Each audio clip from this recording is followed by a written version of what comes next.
Welcome to the Sci-Fi Center, the place to be, where comic books and wrestling collide magically. Movies, TV shows, and pop culture we share. Get ready to rock, we're here to take you there. From superheroes to aliens in outer space, we've got the latest news and reviews in our embrace. Turn on your screen, let the neon lights glow. We'll take you back to the 80s. Let's rock and roll. Sci-Fi Center, where the legends come alive. Get ready to geek out, let your imagination fly. We're diving into the past with a touch of modern flair. Sci-Fi Center, the ultimate pop culture lair.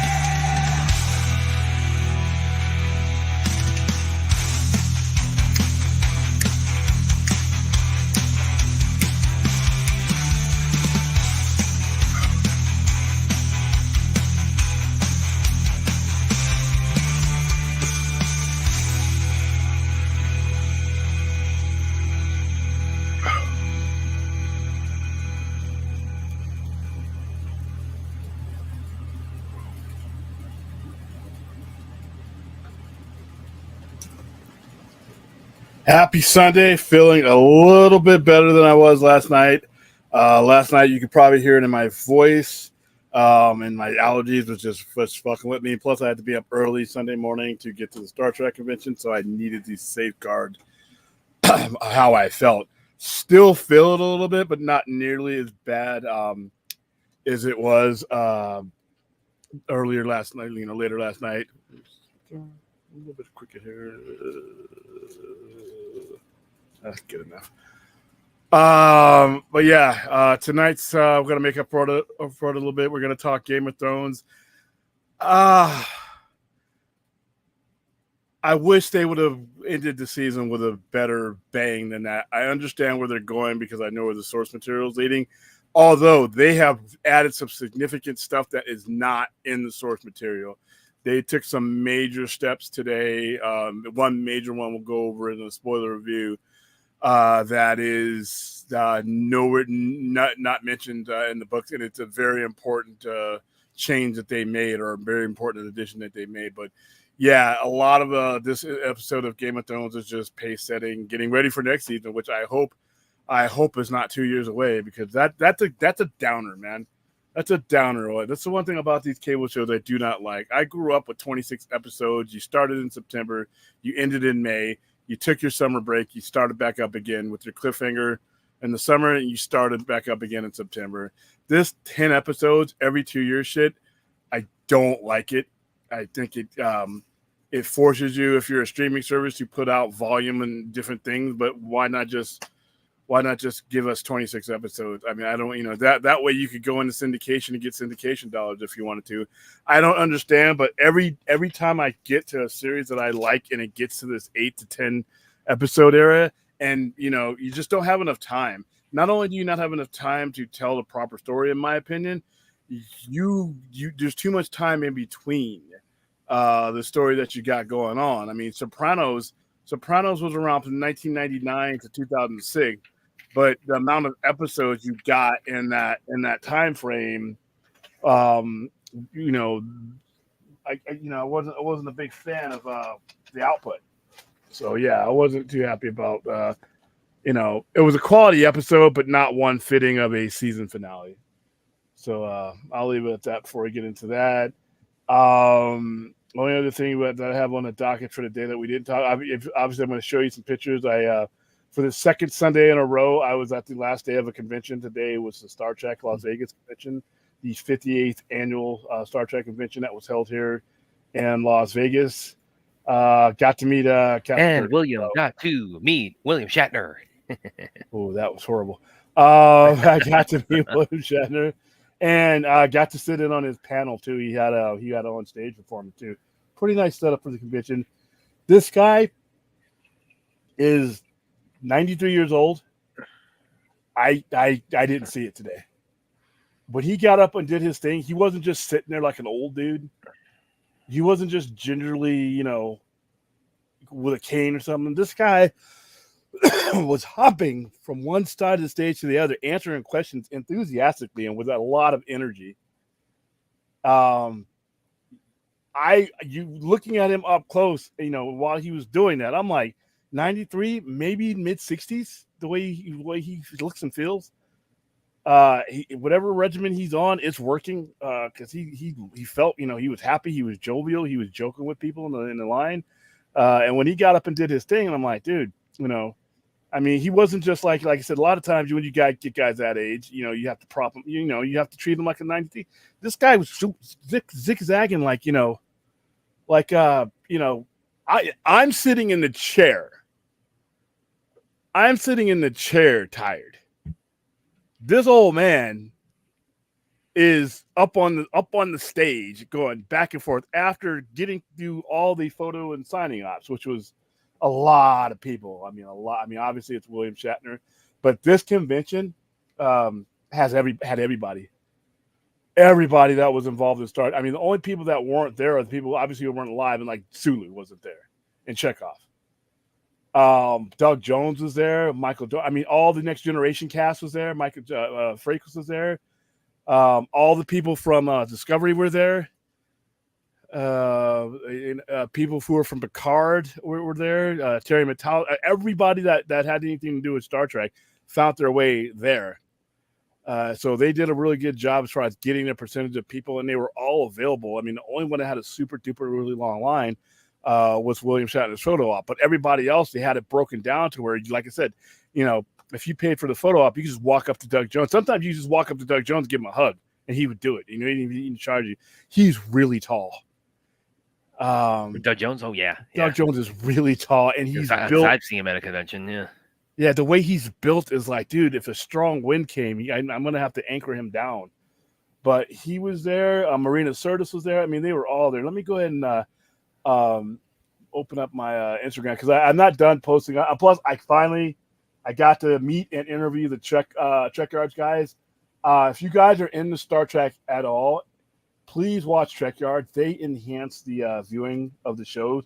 They're a bunch of tech guys that break down a lot of the uniforms, and they break down all the ships, and they just, they just do a really good job of details. And I've been watching them for a long time, and I've been trying to get back and forth. One of them is in London, in the UK, and the other one's in Canada, which is Stuart. And I got a chance to meet them, and I got a pretty decent interview. That's getting put on the channel here, probably, and hopefully in less than a day. But here's some of the stuff I took from the. Okay, well, I found the cardboard cutout of myself. They had a Land of the Lost panel here, a little, and you can kind of see in the background. They have the Enoch, they have all the stuff, and they actually had some stars from Land of the Lost there. But I was tempted to get this and put my Lightning Bolt shirt on it. That was me watching Game of Thrones. This dude here, he's outside of Leonard Nimoy. This guy looked more like Leonard Nimoy than anybody else I've seen besides Leonard Nimoy himself. His face, I don't know whether it was makeup or not, but I looked at him and he was really taller than this picture gives him credit for. But they had a lot of good cosplay there, but it was unlike Comic-Con, it wasn't so crowded. These are each hall had one of these. Had one of these things from a different era, Mirror Universe era, the Borg, Star Trek Wrath of Khan, Next Generation, and this was the postcard from greeting from STLV. They had the place decorated really nice. Oh, that's Game of Thrones. This is Aaron told me about this, and I explicitly sought this out. This is a Borg cube made out of balloons, and you can see on the side there's a USS Enterprise and all kinds of other starships connected to it. That's the inside of it. There's Borg right there. Thought this was pretty cool. And there's Locutus, a Borg. There's a female Borg, the Borg Queen. And this is a little video I shot of it going all the way around it.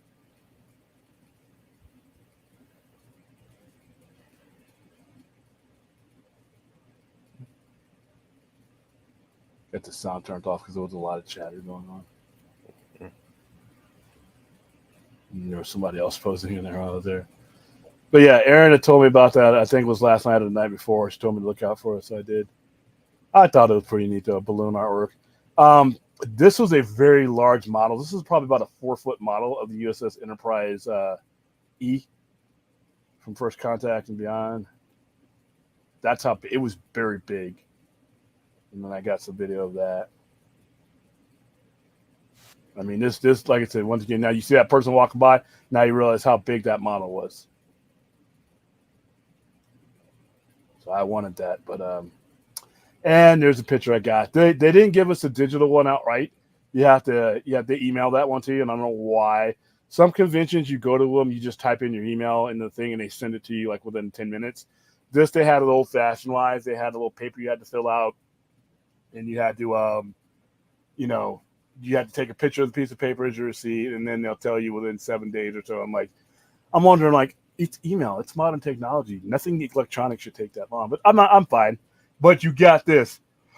You got this within the hour. You got your glossy photo. So I put that in the frame. It's at the store next to my Stanley one. But like I said, full of energy. Full of energy. I mean, he's sitting down here because energy.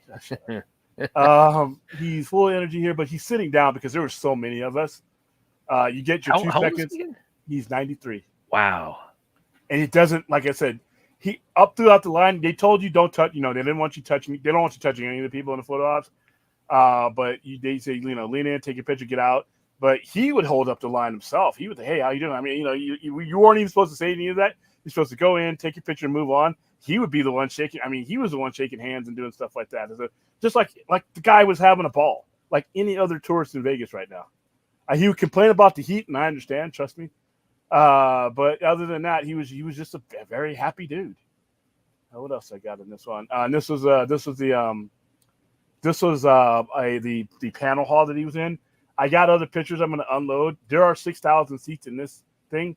So technically this is at the Rio. So if you guys are wondering, could Vegas hold events like Hall H here? This is one of the smaller hotels that holds conventions, and they would have been able to do it.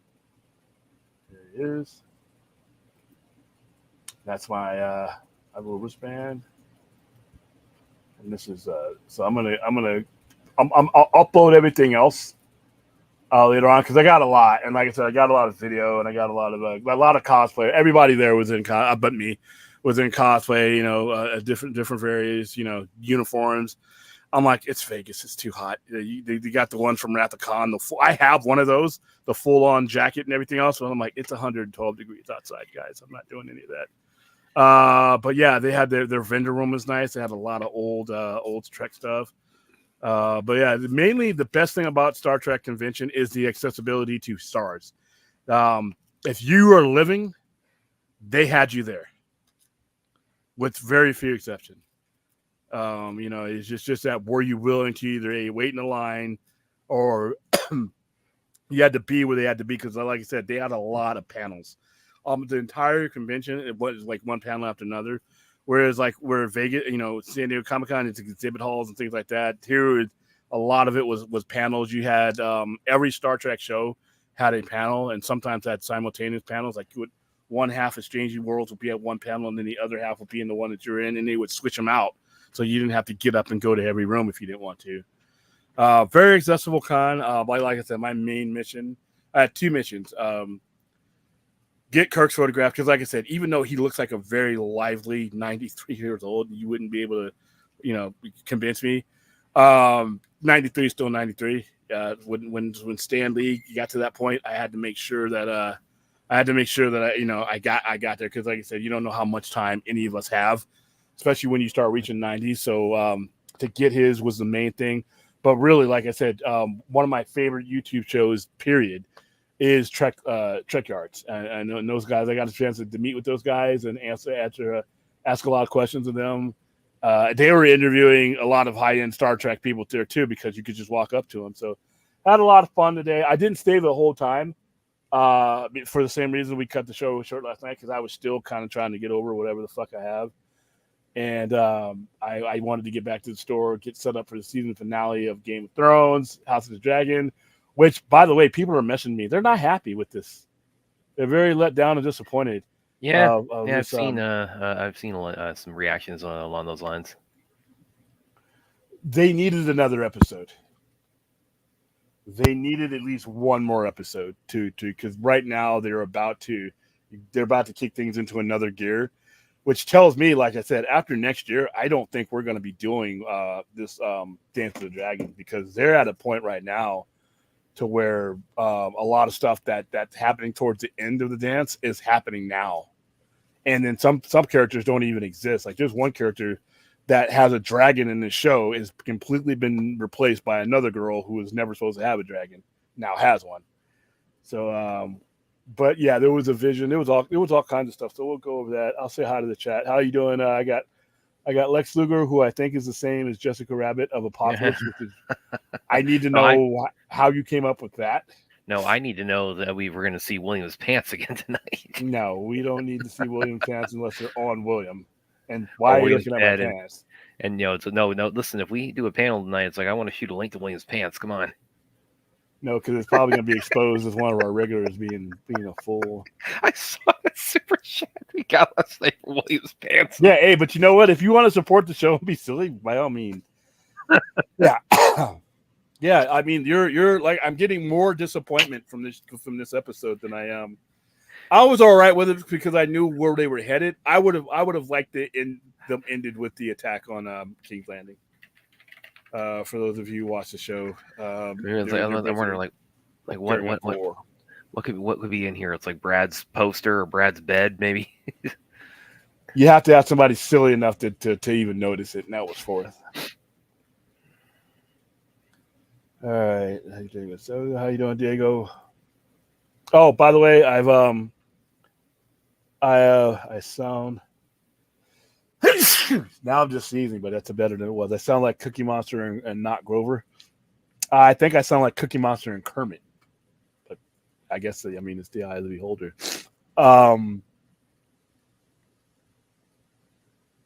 Oh, if you are on Twitter right now, which a good vast number of you guys are, I put it down at the bottom here. Shit, so that you can easily just come over instead of having to repost the link into the mentions and everything. If you're watching us right now via Twitter, you can see that's what you need to type in. Come on over and join us for real. I mean, Twitter's for real, but like I said, every now and then I just lose the check mark for no reason, and I can't even broadcast on Twitter. Thankfully, it's been fixed, but just go ahead and solve that problem for us by coming right over. Right now, as I started the show, we were at 735 subscribers, on our way to 1,000 subscribers, hopefully sooner than later. But yeah, every bit helps. So all you guys that are watching right now that are watching on Twitter, come on over. Let me see if that's even updated. And by the way, I'll also, speaking of things, sharing our thoughts on things we've seen tonight. I have seen now the first of the 2 Rebel Moon director's cuts, and yep, I'm definitely going to jump on the bandwagon here of the consensus and say, yep, definitely the better version. Definitely, I got to halfway of part 1. Yeah. Well, even that much. It's clearly it's not even. I mean, the opening alone. There's no comparison. Yeah. The opening alone lets you know exactly where you're at as far as something different goes. If you're into Sophia Botello and you didn't get enough skin from her from Atomic Blonde, you get some skin and some burns and scars and stuff. And that first fight scene. Yep. Yeah. And as I suspected, the blood and the spatter is all there. It's all there. And I had no doubt, but I know it just looked weird when I was watching the previous version to see them either turn away, to see have the blaster right here, and then pow, and then just kind of cut away. It's like no, it's like now it's like pow, and then it's a blood lot. explosion. It's a lot. There's whole characters in there that just weren't in this Oh other yeah, version. yeah, yeah. I mean, And then characters with meaning, by the way, not just characters, yeah, characters yeah, that are like exactly. with meaning. You actually Oh, meet these Jimmy, people. and oh my God, Yeah. Jimmy. I mean, Jimmy, like the upgrade in Jimmy story. I mean, I'd almost liken it to like a Cyborg and Zack Snyder's Justice League in terms of how much more his story is fleshed out and really added onto. Yeah, he is sort of he's more than just a narrator. He's part of this. He's a critical part of the story that Yeah. you kind of get the hint that that's the case in the cut version, but without a doubt you see it here, and that's just with me getting through the maybe the first 90 minutes of part one. I just didn't have the stamina. Last night, like I said, just this week has been tough, man. Yeah. So this next coming week is going to be low tempo as far as like in comparison to what this last week was. We literally did cover 2 conventions in the span of the 7 days. If you look at it, actually, if you look in the span of 12 days, 2 conventions, one with Comic-Con, and that could have been, like I said, the further we get away from Comic-Con, the less I'm going to remember the fact that Hotel Zendo tried to kill me, but took care of me in the end. And the fact that I got no sleep during the middle part of that, and the fact that all the waiting, as we just look at it on its face value, as it's more and more in my rearview mirror, I start to look at it in a much more positive light because it was a very, very positive event. I hope everybody enjoyed. I hope we were able to cover enough. It didn't go as planned simply because it will never go as planned. There's always going to be some kind of crazy chaos at Comic-Con that is going to make you go to your plan Z. But that's okay because you're at Comic-Con, you know. So it's a tough one to crack, but I hope what I was able to provide was sufficient enough to make it, to warrant what, why we were there. I tried to do a little bit better job today when it comes to Star Trek. I know my Star Trek fans in here are not, the entirety of our audience, but there's still a significant portion of the audience, and Star Trek is still pretty big. So covered. And like I said, I don't get up early on Sundays. Just doesn't happen. You know what time I fucking get to bed. You guys are with me past midnight on Sundays usually. So yeah, and that's when I'm feeling good. I like I said, past few days, like I said, it hasn't been debilitating, but it has been limiting. I fucking hate allergies. I don't know. That's my curse. I hate allergies because it makes everything. If you got a cold, it's like allergies are like, oh shit, is there enough? Is there enough room on this suffer bus for us? Let's jump on them fucking completely. So yeah, allergies, sneezing, and then like I said, my goal is once that shit starts up here, I'm doing everything I can to keep it from getting to here in any good measure. I don't care what I got to take. I don't care if I got to take fucking acid, drink it. If I can, because once that coughing and shit starts, chest congestion, I hate that shit. All right, well, let's say hi to the chat, and then we'll this is going to be a little bit more of a free-for-all. Basically, we covered almost everything. We were talking about Rebel Moon now. Brad has finished at least part 1. We could talk about that. We will go into a little bit Game of Thrones because I did skip my Game of Thrones one tonight. A lot of important stuff happened. The episode's called The Queen That Ever Was for good reason. The biggest part of that is Daemon's vision. For those of you who don't know what a werewood tree is, it's a tree that's connected to magic, and a lot of the visions come from it. I'm pretty sure that Aegon's original vision came from it as well when he touched it, and then Targaryens, when they touch it, shit goes crazy. But there are certain things you see in the vision, where it changes his character from probably looks like the rest of the show. That was not in the original writings, so they really threw us a curveball there. But all right, let's hit the chat, and then we'll go from there. Ruth here. How's it going, Ruth? And William Brad, where we say yes. This will be the opening salvo of the charity drive between the release of Rebel Moon and Twilight of the Gods. So we are officially kicking that off. Let's see. Did you guys get a look at what Absolute Bruce Wayne looks like? I've seen Absolute Batman, but yeah, he's. If there's anything Alan Richardson could play, it's Absolute Batman. Well, yeah, Absolute again, he's jacked, yeah, he's like man. a power lifter.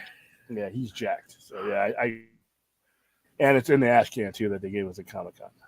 Yeah. Okay, still not seeing William's pants here. Don't say that because it just nobody. People are going to watch this without context, and we're going to have two guys on the screen, and one of them is wanting to see my pants.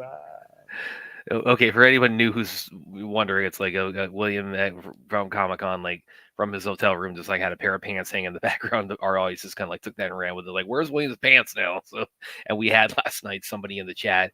We're pretty sure it's fourth. Not our audience. Fourth. It's one guy, same guy who's why Ruth is getting a tattoo with the misspelled word train on it. This is why it's one guy that's causing all this. House Dragon. I don't think those are pants, but what in the fuck? that looks like what is that? That's a bunch of sevens.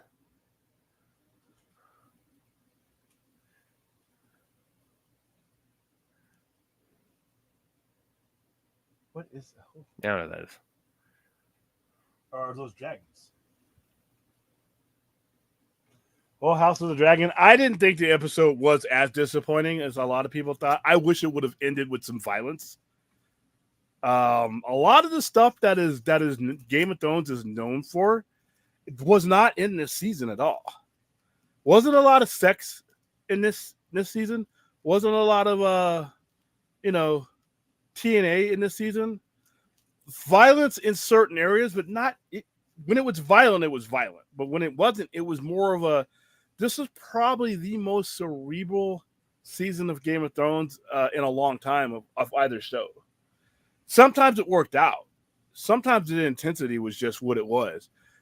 Once you reach the season finale, though, or the last two episodes, I really need to at least have some that penultimate battle. Usually they have in Game of Thrones, even in last year, you had the second to last episode had a lot more spark to it than this one did. This one just kind of went through the motions, and then where it ended, that's not where I would have ended the season. That's just me. I don't think it was as disappointing as a lot of most of the people who I'm talking to because but I that's not where you disappointing in that you should not have left the season there. But hey, hopefully I don't have to wait 2 years. All right, House of the Dragon. Let me know what that's supposed to be because I'm curious.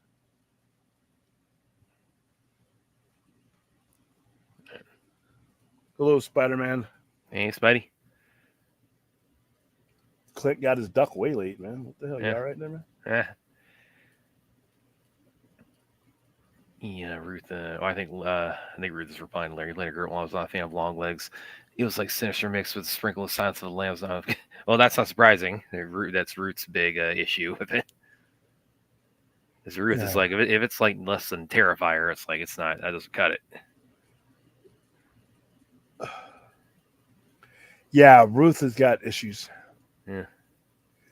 She's a sweetheart, though. It's the most sweetheart serial killer ever. Sure.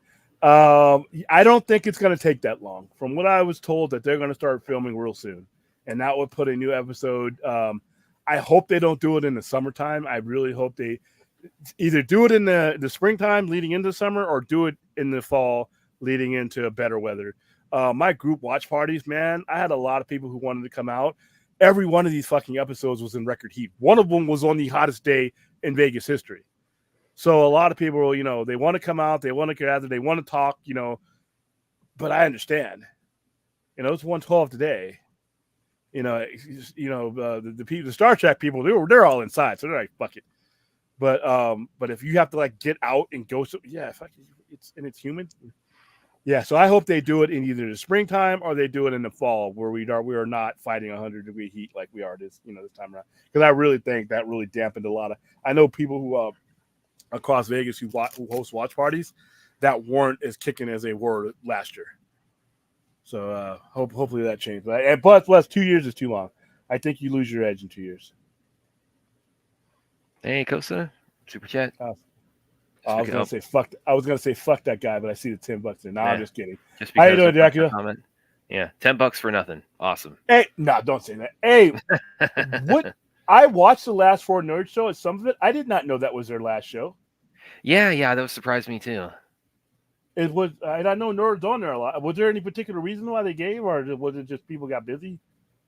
I gotta talk to those guys. Yeah. So, because I didn't see it coming. Yeah. Yeah, you've been there the fifth nerd, but Yeah. I didn't know they were wrapping it up. I mean, a lot of time when people say they're going on hiatus, they're doing other stuff, but I keep hearing now it was a final show. I got to reach out to Nicotine and see what's going on. Thank you for the support. And we had one of the four nerds on, Phil, Saturday, or Friday, who was also in, San Diego with William and Ray. Yeah, with me, yeah.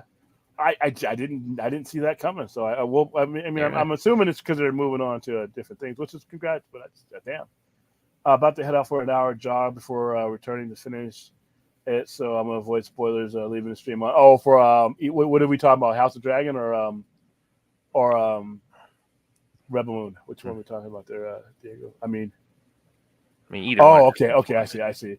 About midway through House of the Dragon season 5. Okay, cool. Yeah. It was actually a pretty long episode. They did not cover the kind of ground that I wanted them to cover in an hour and a half. It's about an hour and a half episode. One of the longer episodes of the season.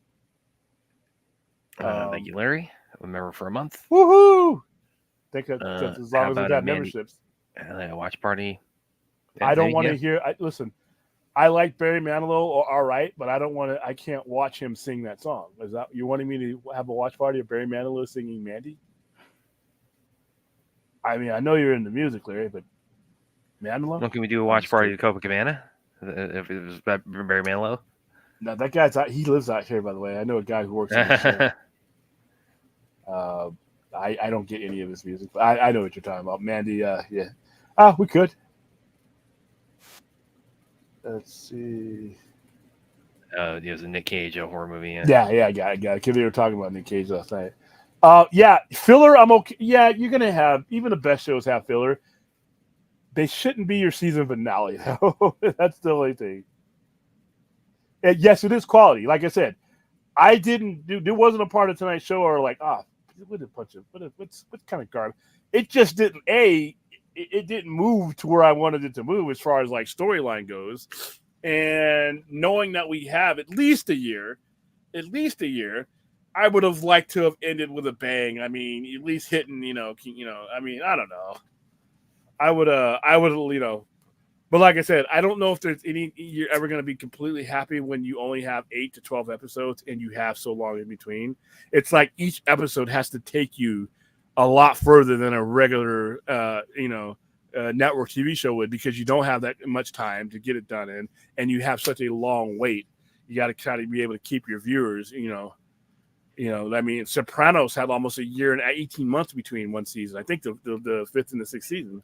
That kind of stuff, the show has to be like stellar, but still, it's Stranger Things. These shows just, they go, there's so much of a gap in between them. So yeah, it was quality. I just I wish it would taste better. She seriously get that shit started.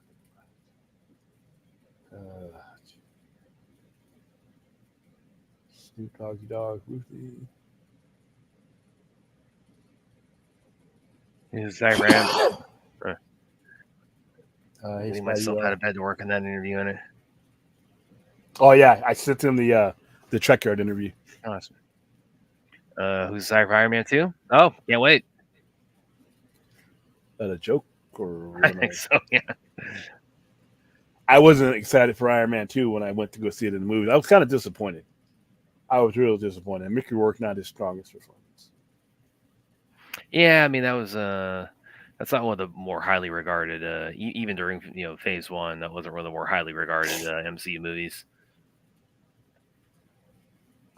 Yeah, 3 I thought was decent, but obviously, I think it's pretty clear they really they wanted to build up to Avengers, but also the first Iron Man being such a sleeper hit, they really kind of wanted to that's a sleeper hit. I think that was just an outright hit.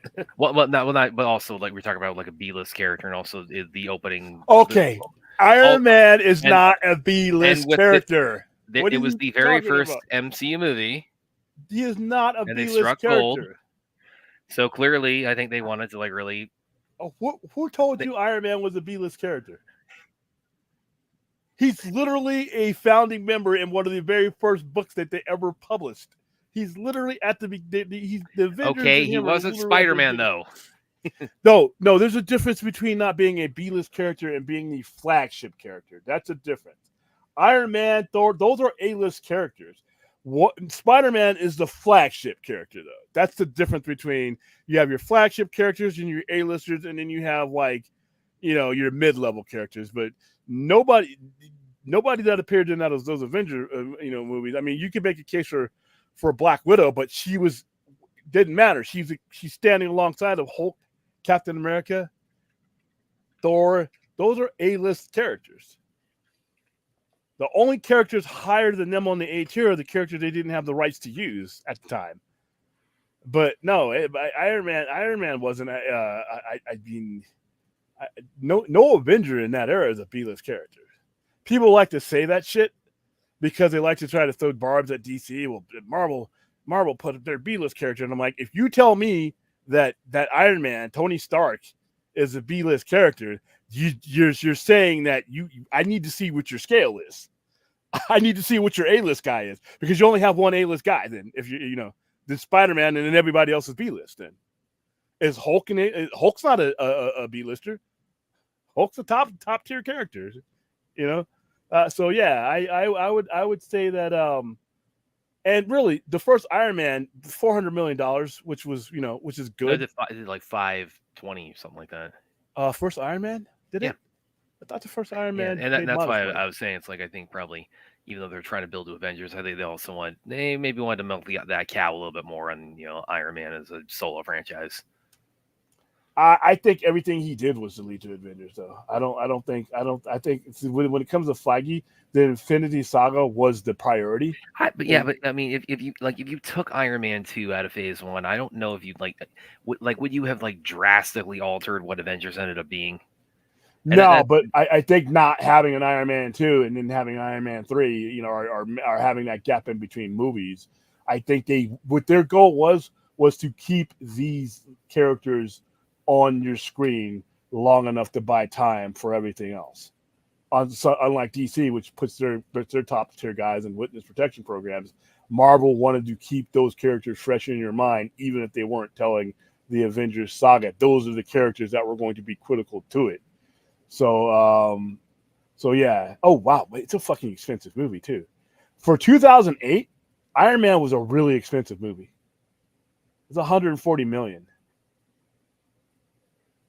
for 2008. Now we're not talking now. We're talking 2008. I didn't realize it was that much, but yes, indeed, it did do 585. But here when you look at the budget of Iron Man and how much they spent in 2008 dollars, that tells you their main goal was establishing part one of their story.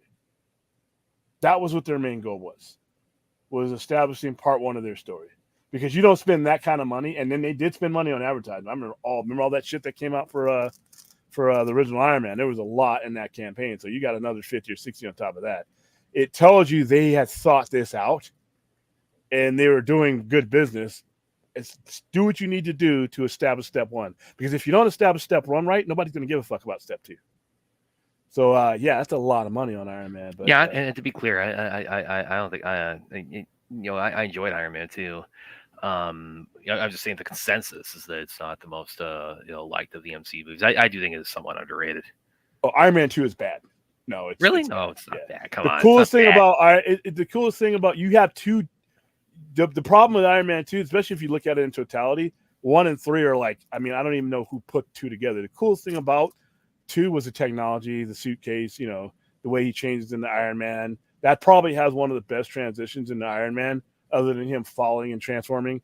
But when he has the suitcase and he's fighting Whiplash and he drops the suitcase and it turns into Iron Man, that's probably one of the best Iron Man transitions out there. Other than that, the movie was disappointing.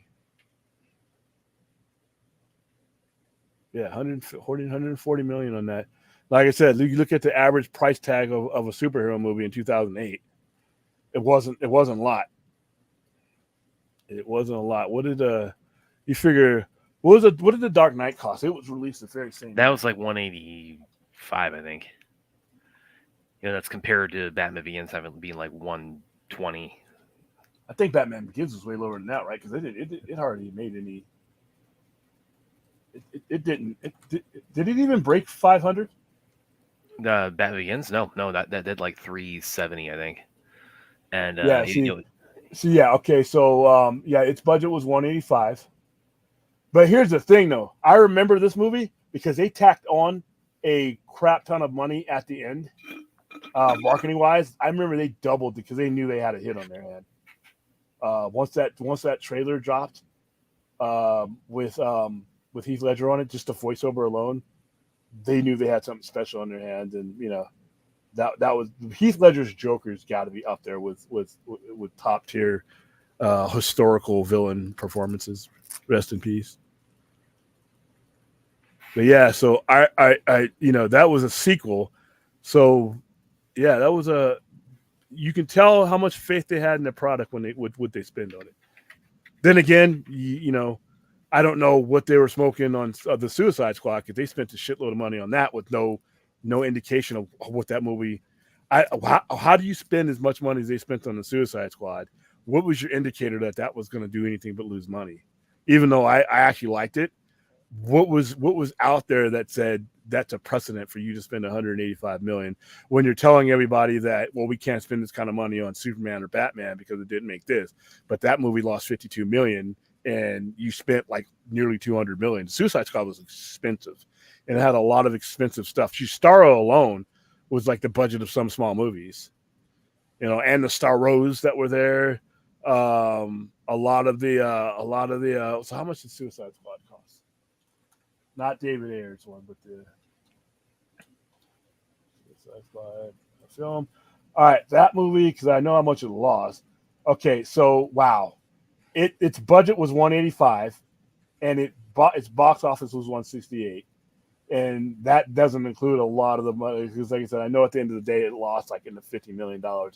That's the kind of decision making I didn't understand. Where was anything that said, "Hey, this movie 185 million"? I don't know. Well, and I mean, without at the risk of striking a nerve here, it's like, well, how do you direct that and then get the studio head gig after that? I mean, all respect. I mean, I could see there being other criteria, because he's not the one who said yes to spending 185. Now, it had whoever said yes to that to the person who should be like, why do you still have your job? And then who said yes to that. Yeah, and those guys don't have their jobs anymore. So I would, like I said, I actually enjoyed the Suicide Squad. If I was judging on a criteria of like, hey, can this guy tell a story that keeps me engaged? He did check that box. But if business decision wise, somebody should have been like, I don't think so. You're going to kill half the characters before the credits even are done, and you're advertising these characters, and literally as their names are coming across the screen, you're killing them off. So I thought that was hilarious. I ain't summoned Forth. Where's Forth? Yeah, I don't summon him. Yeah. All right, I'm just going down here for you. Oops, that was wrong. Oh shit, it's Forth. Why does everybody want Forth to be in here? Larry played a great role. Let's see. You guys are talking to each other.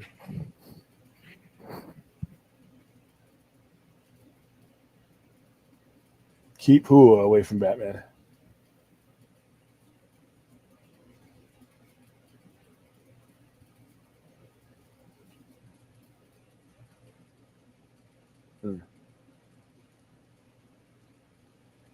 Yeah, like I said, as you said, they could have done a lot better for a season finale.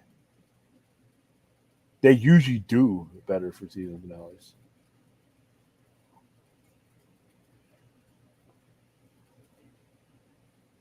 Oh darn, he's there. No one gave a shit about Marvel in general in 2008. Don't forget that. Outside of X-Men and Spider-Man, but normies don't know about 90% of Marvel. That doesn't make the characters B-listers. Just because some fool is ignorant of those characters, they're ignorant of just about every character outside of a handful. You're going to know the Batman family, the Superman family, and most people wouldn't be able to tell you much about anything else that's in DC outside of those characters and what they're associated with. It's going to be the same thing with Marvel. The entire founding Avengers squad are A-listers. Just because some Joe on the street at the time didn't know who they were, doesn't mean that they're B-listers. They're literally the foundation of Marvel Comics. And the only reason why they didn't go first is because they didn't, the Fantastic Four and the other ones didn't go first is because they didn't have the rights to them. But there's a difference between flagship characters that are on a different stratosphere and then A-listers. The guy at the grocery store not knowing who Iron Man is doesn't make Iron Man a B-lister. That just means that guy doesn't know who he is. But if you know who Iron Man is in Marvel Comics, he is not a B-lister. There are B-listers are like Power Man and Iron Fist. B-listers are like, there's a whole tier of B-listers, that are not top tier characters. None of the Avengers fall in that category. Not one of them. So yeah, not knowing who a character is and it being a B-lister, that's just the process of you creating an attraction cinematically. But no, everybody that they started out, like I said, the Hulk wasn't a B. People knew the Hulk was. They started with the founding members of the Avengers, who are all A-listers. Other than Ant-Man. Yeah, other than Ant-Man, which they really should have, but, they wanted to use Scarlett Johansson, but no. But if you look at it, if you're talking about just a Joe average guy, most comic book characters in general, they're going to be ignorant to, but that doesn't make them, any lower tier than what they are. Their status in their source material is what determines that.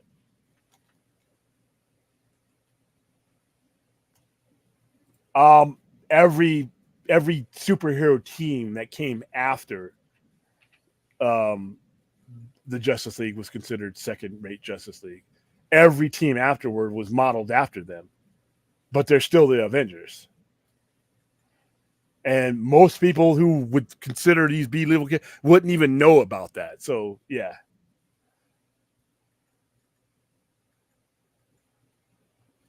People knew who Thor was. Thor was being used in other formats. Thor was on Thor was on TV. Thor was in cartoons. People knew who Thor was. Yeah. Once again, we knew who Thor was because of Vincent D'Onofrio playing him briefly in Adventures in Babysitting. I'm gonna forget the oxygen was wasted to even say that. But once again, you're equating with what some average fool on the street knows, and whether that's a top tier character or not. That is not true. Those do not correlate.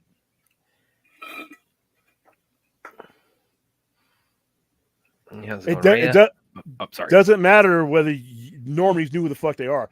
Most normies can't put on their shoes right in the morning without help. That doesn't mean the shoes are bad. So no. Hulk is an A-lister. Thor was an A-lister.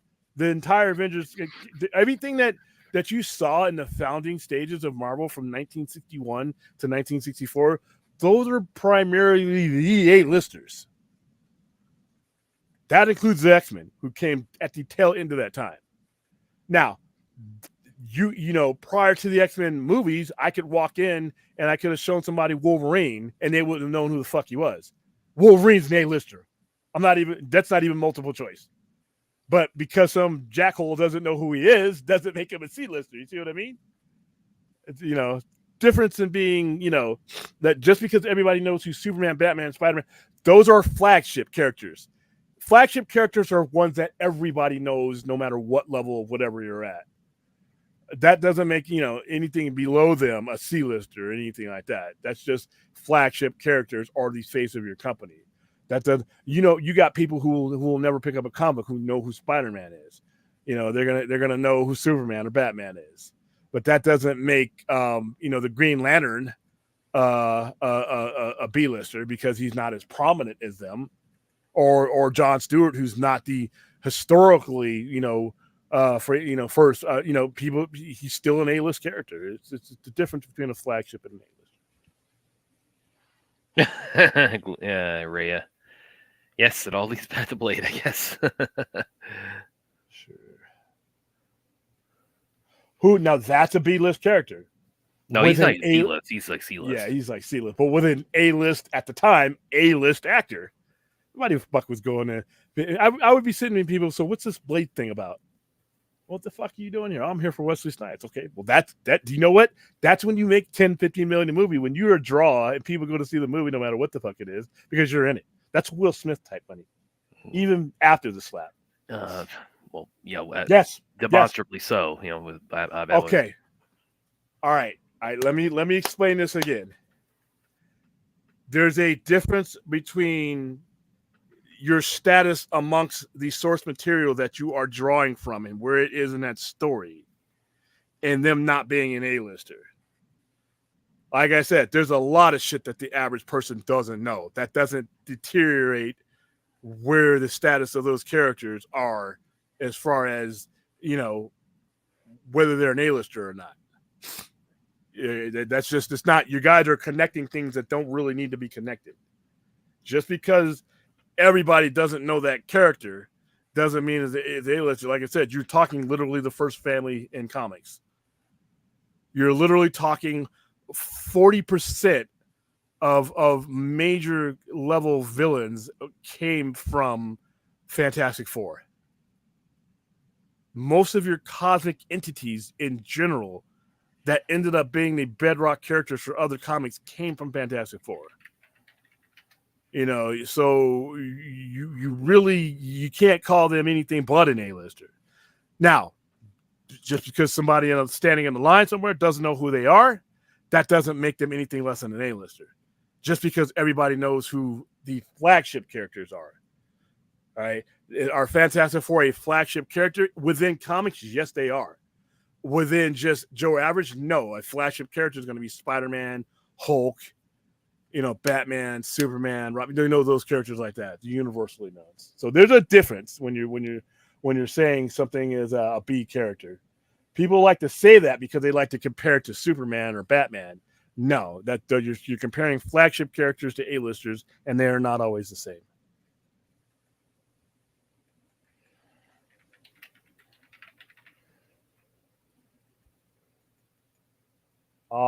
Once again, everybody's got a right to their opinion. We watched them yesterday. I'm trying to make sure if you guys were watching the same Cape Crusader I was watching, because the violence did make a difference. The tone is you put those side by side with the animated series, and you can say that there's not a bunch of difference there. I maybe you need some of my cough medicine. I don't know, but to each his own. To each his own. There was nothing meh about Cape Crusader. I'm trying to give people the benefit of the doubt because everybody's got their own opinion. I just don't understand what you guys were watching to come up with some of these comments about Cape Crusader. I watched the same thing you watched, but then again, there's room for all sorts of opinions. So there you go. Yeah. Here's a message for me from Williams Pants. I mean Fourth. Excuse me. Brad, did a watch party for Rec 1 and 2 up your alley. Watching part 2, we thought of you and how you might really find it up your raid alley minus Kung Fu. No, I have seen the Rec movies, so I know exactly what you're talking about. Yeah, I did like them a lot. And yeah, you could say like the raid, it sort of drew somewhat from that because it's a zombie outbreak in an apartment complex. So yeah, I know what you're talking about. Rec movies they're William, not a fan of this found footage zombie movies from Spain. There was a remake actually of the first Rec called Quarantine back in 2008. But yeah, I've seen the Rec franchise, so yeah, I enjoyed it a lot myself.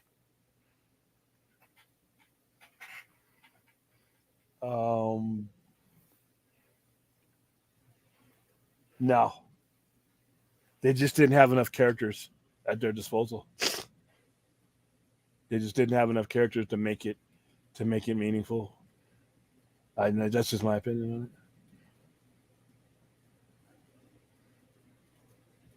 it. I never. When you think the 90s was 20 years ago, it's really actually 30 years ago. Yeah, it is. Nope. 1994 was 30 years ago. Yeah. I liked the way Starro was done. I didn't think any villain that you put into that movie was going to matter. And really, he really wasn't the villain. He was, he was being used. Peter Capaldi's character was the real villain in that organization. And what's her face? She was a villain, Amanda, what's her face, was the villain, and her organization was, So, but Starro was just like a byproduct. He wasn't even on the screen that long, to be honest with you.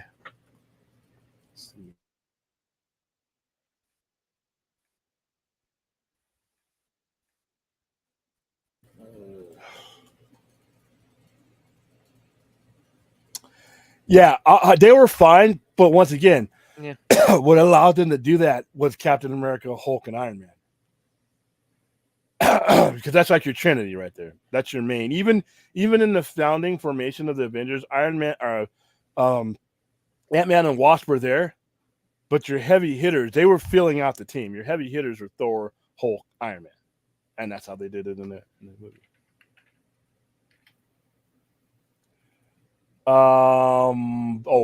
This is not even close for me. It's not even close to Suicide Squad.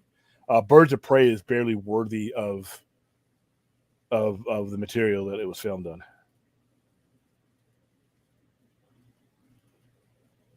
What do you? She's asking both of us. Actually, I know. I think I might like Birds of Prey more Than Suicide Squad. Ugh. Yeah, I wasn't. And I don't even like dislike the Suicide Squad. I was just kind of so on it because I'm so on James Gunn, and yeah. I thought Birds of Prey was absolute trash, and I think it hurt Harley Quinn's viability. That version of her as a marketable commodity, as a drawing power. That movie just really shouldn't have been made, and it was a waste of a Ewan McGregor performance because I thought he was the best thing about it. It was annoying on every level. Just everybody's performances, no matter what quality of actor they were, was annoying, with the exception of Ewan McGregor. Them trying to shove all that mid-level bullshit into a mid-level movie wasn't enough time. If there was a plot in Birds of Prey and I didn't see one that was any good, it got drowned out by all these characters that were in the movie that really itself shouldn't have been made, and they shouldn't have been in it. So yeah, there's a very few movies that I attach the word trash to. Birds of Prey is probably one of those recent ones. Let's see. Here's a good one from Rhea. Normies are why these movies get made, but that doesn't. Well, here's the thing, though. Yes, they are 97% of your audience. That doesn't mean they know what the fuck is up and down. So I'm not gonna not do Iron Man, Hulk, and Thor because some fucking normie doesn't know who they are. No, they're A-list characters that make up the beginnings of Marvel. And if I'm starting at the beginnings of Marvel, I'm going to use those characters whether the normies know them or not. I can't not make a movie all the time because, I mean, you're not always going to have access to the flagship characters. You just don't stop making movies. Normal people are why movies get made in general, but they're not just the reason that certain characters are always specifically used. There were narrative reasons why they use those characters. And it really, whether normies knew who they were or not, Kevin Feige wasn't going to be like, geez, I wish Iron Man was more known. Iron Man was a founding Avenger. He's telling an Avenger story. That's who he used, normie or not, Go ahead, pull up. I'm sorry. What was this one from Rhea? I like Birds of Prey a little more because the Suicide Squad feels kind of mean-spirited, which is exactly what she said about the Cat in the Hat. It's really good, though. That was funny the way she said it. It's kind of mean-spirited. The way she said it in her chirpy voice, though, it was kind of funny. Well, she said it was mean-spirited in a very kind-spirited way. Yeah. I thought Birds of Prey was just like, while I'm watching that movie, I'm like, this should be somebody's career right here, not continuing. It killed that character, in my opinion. And it was just a mess. And you tried to roll out the Birds of Prey themselves, who should have never even been in the movie. They shouldn't even have been in their own movie, let alone one that was barely hanging on for credibility. But I don't know where this is coming from, but hey.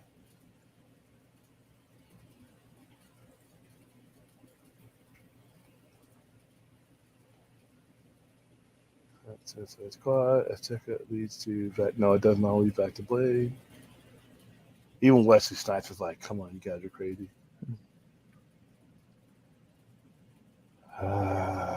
I'm only gonna watch 2 episodes of Cape Crusader a week. Actually, I did more than I actually not even that. I'm gonna do 1 because we already watched the first 4. I like it.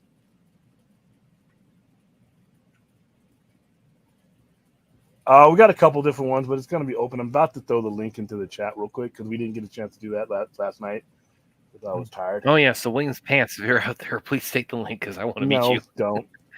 Williams They're Pants. not going to. They can't do it and not be there themselves at the same time. They made that account Williams Pants.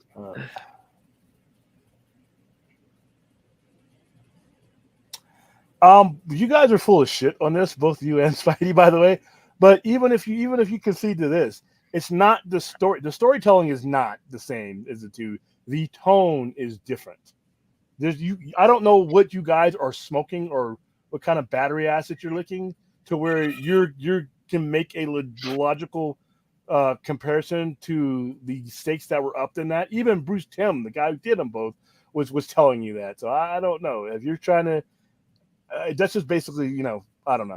You're in love with the kid shit, and you're all in your grown men stages there.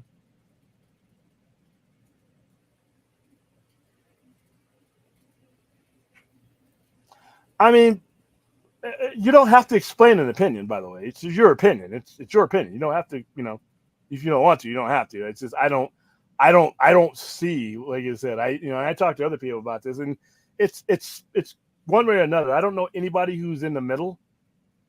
Most of the people, like I said, I outside of my YouTube channel, I haven't talked to anybody who didn't like it so far. But like I said, that's what opinions are.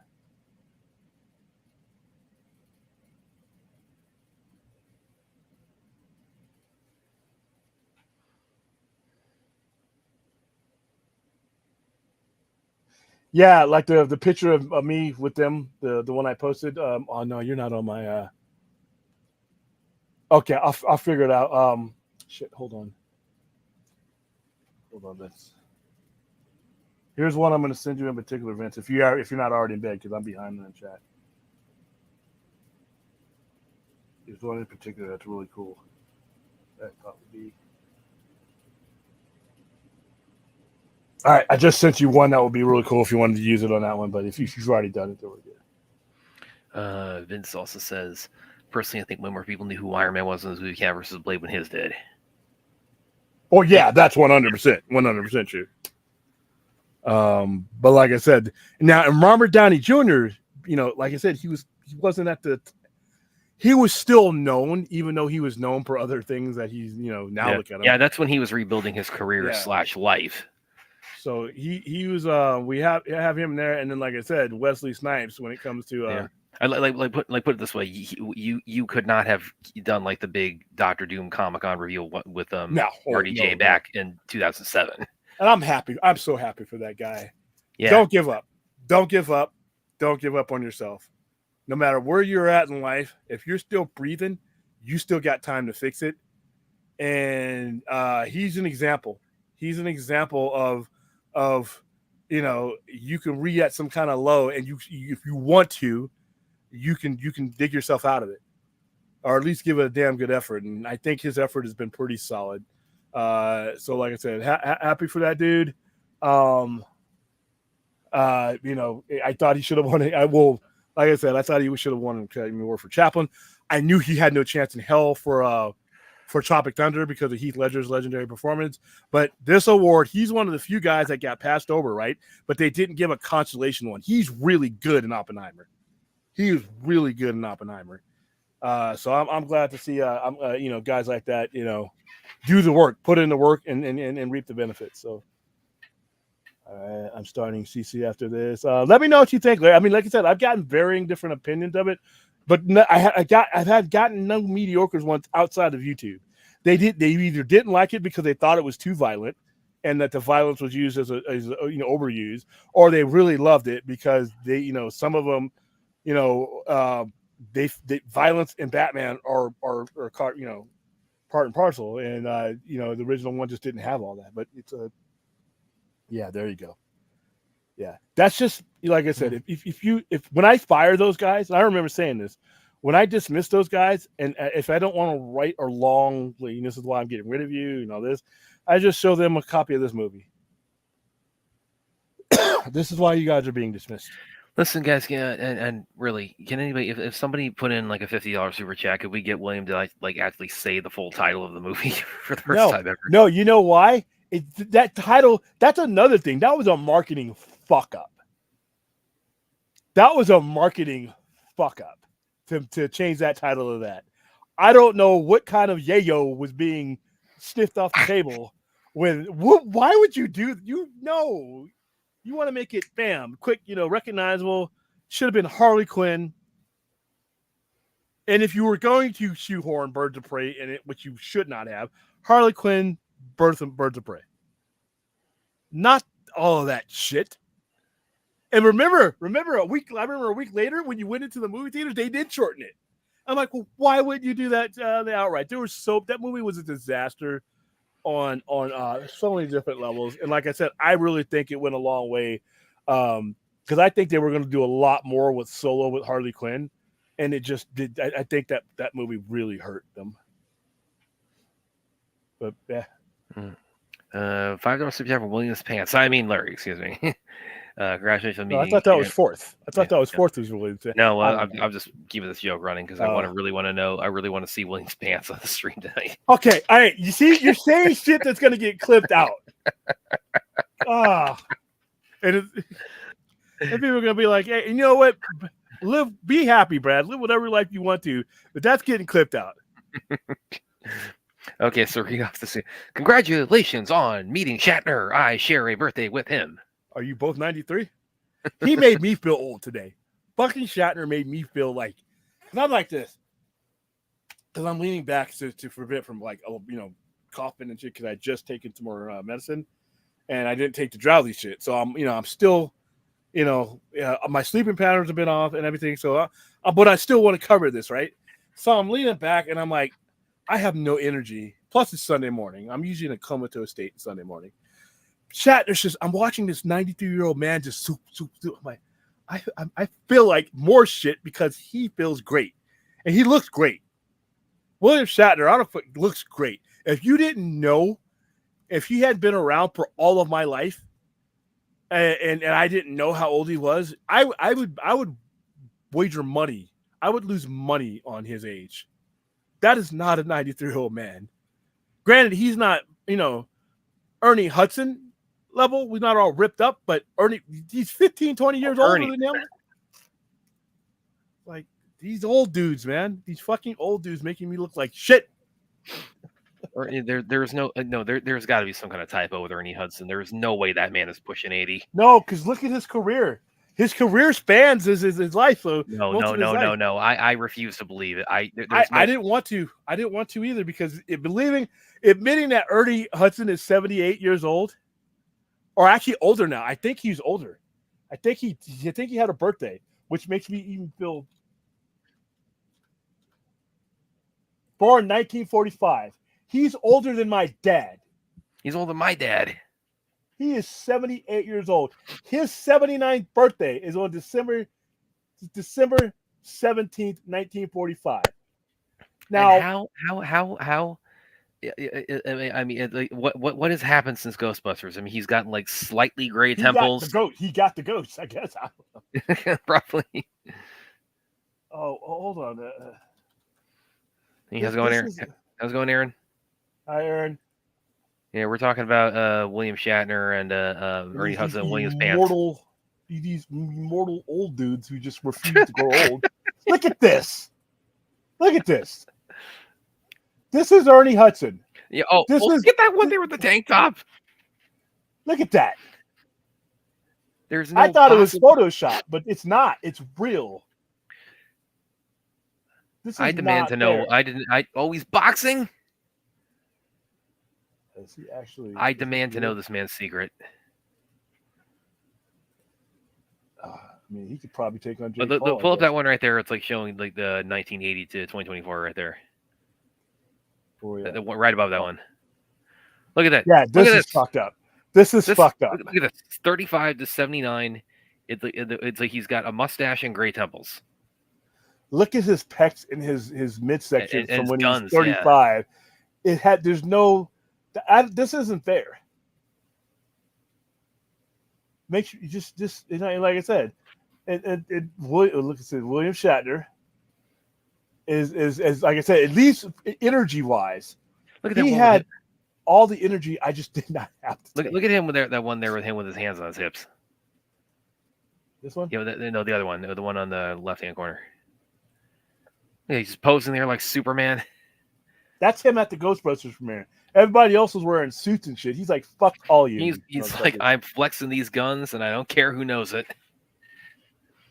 I mean, yeah, that's damn right. He's never changed. And then I'm pretty sure they'll blur all this stuff out because he's probably eating some roots from like Yggdrasil, the world tree. I mean, this is workout. Look at the young guys. You know what? I mean, on basis of these photos, I'd say give him a shot. Shit, he could play Blade. Go find. That is. Yeah, there you go. There you go. Oh my goodness. All right. Well, I'm going to do something that I escaped last night, because I just wasn't feeling that well. Really don't feel like engaging with any of you motherfuckers tonight anyway. But hey, especially with how much you resent Ernie Hudson now. Well, you should everybody in here. Everybody in here has been put to. Man, there's got to be. I can't get right head around like aging that. That's not even aging. He has not aged. Yeah, the man has not aged a day since Ghostbusters. He sleeps in one of those chambers that Michael Jackson used to sleep in for oxygen. He sleeps in. He comes out. He sleeps in a coffin. He like comes out like Dracula. That's his own dirt. He's his own dirt, so he takes it with him wherever he goes. Hey, Spidey. Where do I start? First off, Clint, how you doing? How you doing, William? You having a good day? How about we start there? How about we start from the top? Well, Brad, how you doing? Well, I'm still. You missed out on another good raid connection that William Pants. Well, you missed out on another good raid, a raid like scene earlier again, Brad. So I did. What was that? The ball. Okay, William. What's up? First, you said something about Dr. Doom, right? What do you need me for? Oh, we were going to talk Dr. Doom. I forgot to add it to the thumbnail as far as the relevance of the storylines that he's been in.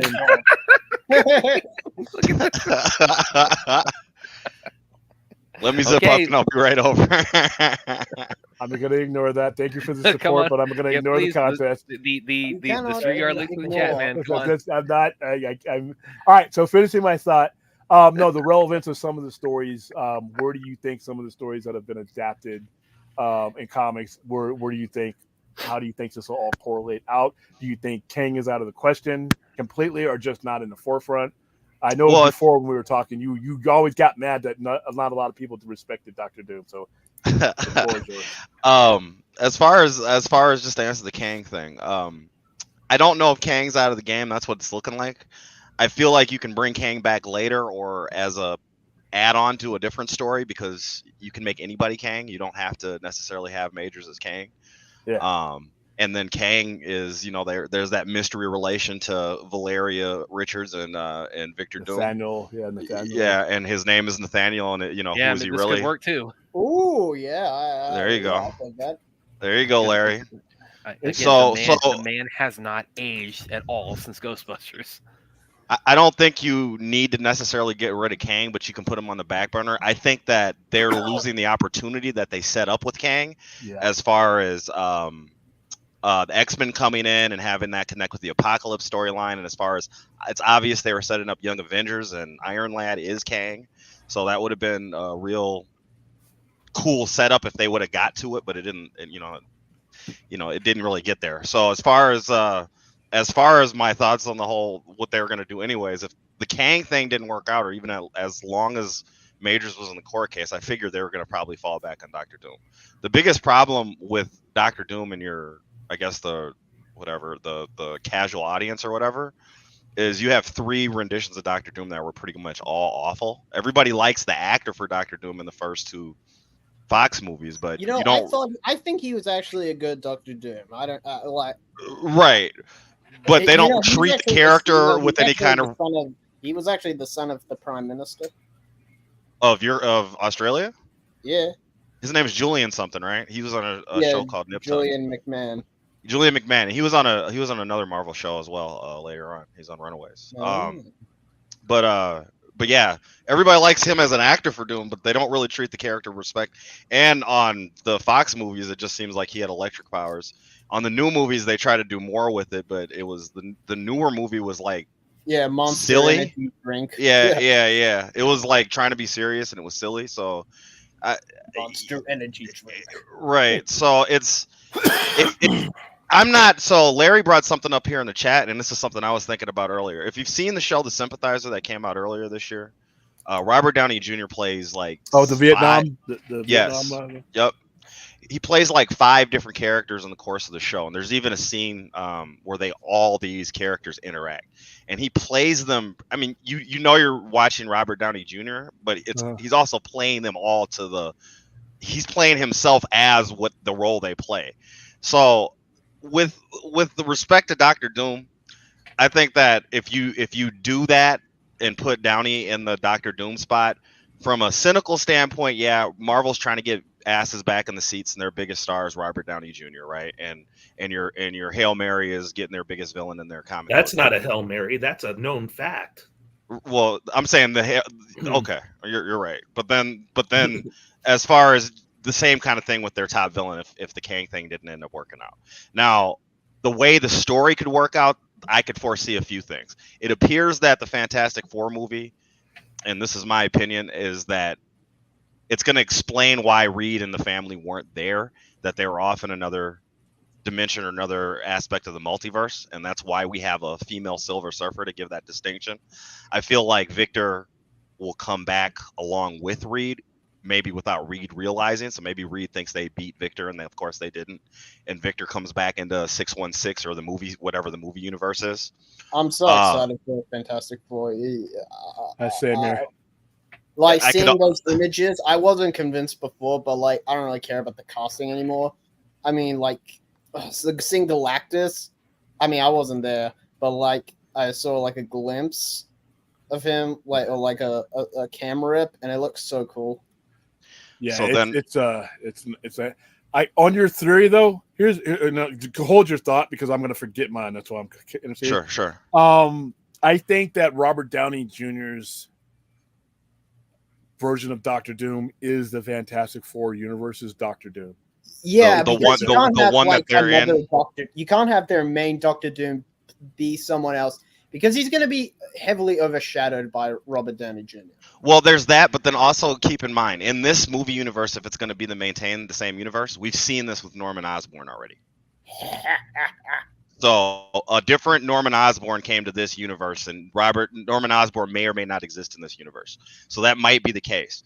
As far as something else to look at, this is just something that crossed my mind when All New, All Different started, and Reed helped reform the multiverse. When Riri Williams took over as Iron Heart, Doctor Doom was Iron Man. Victor Von Doom was Iron Man. So this would be an inverse of that situation. You recall this, William? Yes. Yeah, and I've already thought about that, and I've thought of this. That was Superior Iron Man or what? No, it wasn't Superior. It was something else. It was Infamous Iron Man. Was it Infamous Iron Man? I think you're right. Yeah, probably. I'm always right. I think what's going to end up happening in this is something that Galactus does. They both do is going to lead to the end of. What's Doctor Doom famous for doing to Galactus a lot? Still in the power cut. Yep. So that might be what you might way have just too many times. Yeah, you might have hit the nail on the head right there. Galactus was a cloud in this movie. It's just not anymore. Never again. No. I think this universe it has a Galactus, it has a Silver Surfer, it has all these. It's like an Earth, just a bunch of different circumstances in this universe that are all going to die away. And I think what's going to end up happening is Reed Richards is going to be the one that figured out that these things are collapsing. yeah, Galactus is gonna either eat the Earth and his Herald won't be able to stop him and Reed will escape, or they were talking about the incursions during Multiverse of Madness. Reed in that movie was talking about the incursions, so Yeah. it might Now be. he's a bunch of spaghetti. Well, Yeah. here's the thing, though. Yeah. Galactus is the oldest thing in the universe. So as these universes Older collapse, than he's you?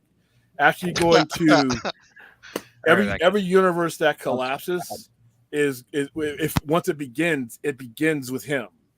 So you could have several different Galactuses that you'll eventually have until the sacred timeline, which is the whole point of the storyline. So is you have one Galactus. So the Dweller of the Darkness is not. He doesn't predate Galactus, the villain from Shang-Chi. No, according to everything I've ever read, that Galactus was the ending of one universe, and he's the crossover being. Galentine is the crossover being. Okay. Between Yeah. universes. Wait, so does I feel Galactus you. eat universes or just planets? He in eats this? planets, but he's part of the power primordial. He's a part. Yeah, he's a part of how the universe works. He's an aspect of the Okay, universe. so there's like, so there's going to be a Galactus in the MCU and in the Fantastic Four as well. Yeah. What you see in the Fantastic Four is just those versions of the character because different circumstances. But this shouldn't be a cause them to surprise come because we've seen and had the Infinity Stones shown in other universes. and Yeah, I explained know. that I was just a to bit be inert and all that. So this was the whole point of the TVA stuff. A lot of this has been explained. So even if they do just hop to this story and throw off what they were doing, they're not in a bad spot because they do have I believe they have the audience prepared at least that far. I think this is going to be Loki and who he recruits versus Doom and who he recruits. That's going to be your secret war. That's going to be your secret war. People, I haven't heard a lot of people talking about where Loki is right now, or that version of Loki. The Loki variant is literally he's at the axis of time right now. He has time all space. realities. He did that because he didn't want universes being destroyed. Mm-hmm. Whereas Doctor Doom would probably want to consolidate the universes to use them for power. So are we going to see Owen Reese or no? I'm going to bet yeah. I mean, if you get Owen Reese is the Molecule Man. If you get Molecule Man and Doom together, then you get a secret war that's worth that'll be worth it'll be a good fight anyway. I'm gonna look up who Molecule Man is. I know who he is. Oh, he's very very important. Owen Reese. Another thing you already have in the MCU is the Cosmic Cube. Because that's what the Tesseract. Yeah, but they call the Tesseract a fucking Infinity Stone, and the Cosmic Cube is a fucking sentient being that's going to connect you to the Beyonders universe and all this other stuff potentially. And stuff like that. I don't think Molecule Man's costume looks ridiculous. Oh, he looks ridiculous in general. He's got lightning bolts on his face, but I know. For no good reason. Ridiculous. But I think you could use because I don't think you're going to see the Infinity Gauntlet anymore. So I think you're going to see those stones broken up for different storylines. And so do you think that the Tesseract is going to be reformed from the remains of a destroyed blue Infinity Gem or something like this? Okay. Yeah, and I think that this version of Doom is going to get a hold of that, or going to have a hold of that. Before. He's a sorcerer. He's the next in line to be Sorcerer Supreme. It's him and the guy from the guy, was it from Jamaica or Haiti or whatever? That's the other guy. Oh, Baron Blood. No, the other guy that's supposed to be the Sorcerer Supreme. Voodoo? That can be the Sorcerer. Brother Voodoo. Brother Voodoo and Doctor Doom are both the next in line behind. Wasn't Stephen his Strange. brother in the first Doctor Strange or like a relative? No, that was Baron Mordo. That was Baron No, Mordo. no. Like no, not Baron Mordo. It was someone else. Okay. William. The reason why I'm meh on Batman Caped Crusaders, if you just watch the first 4 episodes, it's great.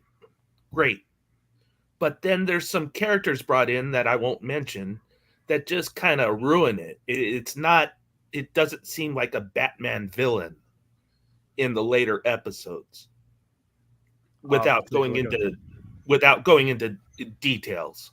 Yeah, in my defense, like I said, I've only watched I watched the first 2 outright, and then I watched the second 4. So I so far so good. Like I said, it could take a turn for the worst. It's happened before. And I think Spider-Man knows what I'm talking about. And also, like I've just had a huge problem with the animation. Like I'm not gonna lie, this is a hot take, but I'm kind of a bit tired of seeing the whole Bruce Timm animation style. If we had, because like we had it for Gotham by Gaslight, we had it for that Soul of the Dragon movie, we had it for I don't know, just It just seems like the Batman villains after the fourth one kind of just go downhill. He's talking about the fourth episode of Cape Crusader. Yeah. Okay. I mean, I watched the entire series in black and white because I was just not happy with like the coloring of the show. Like the lighting was weird. I don't know. It's just me, but like, I don't know. It was very stiff animation. Yeah, I agree with Chuck right here. It should they introduced Ultron one movie before they had Ant-Man, and if they would, which was weird.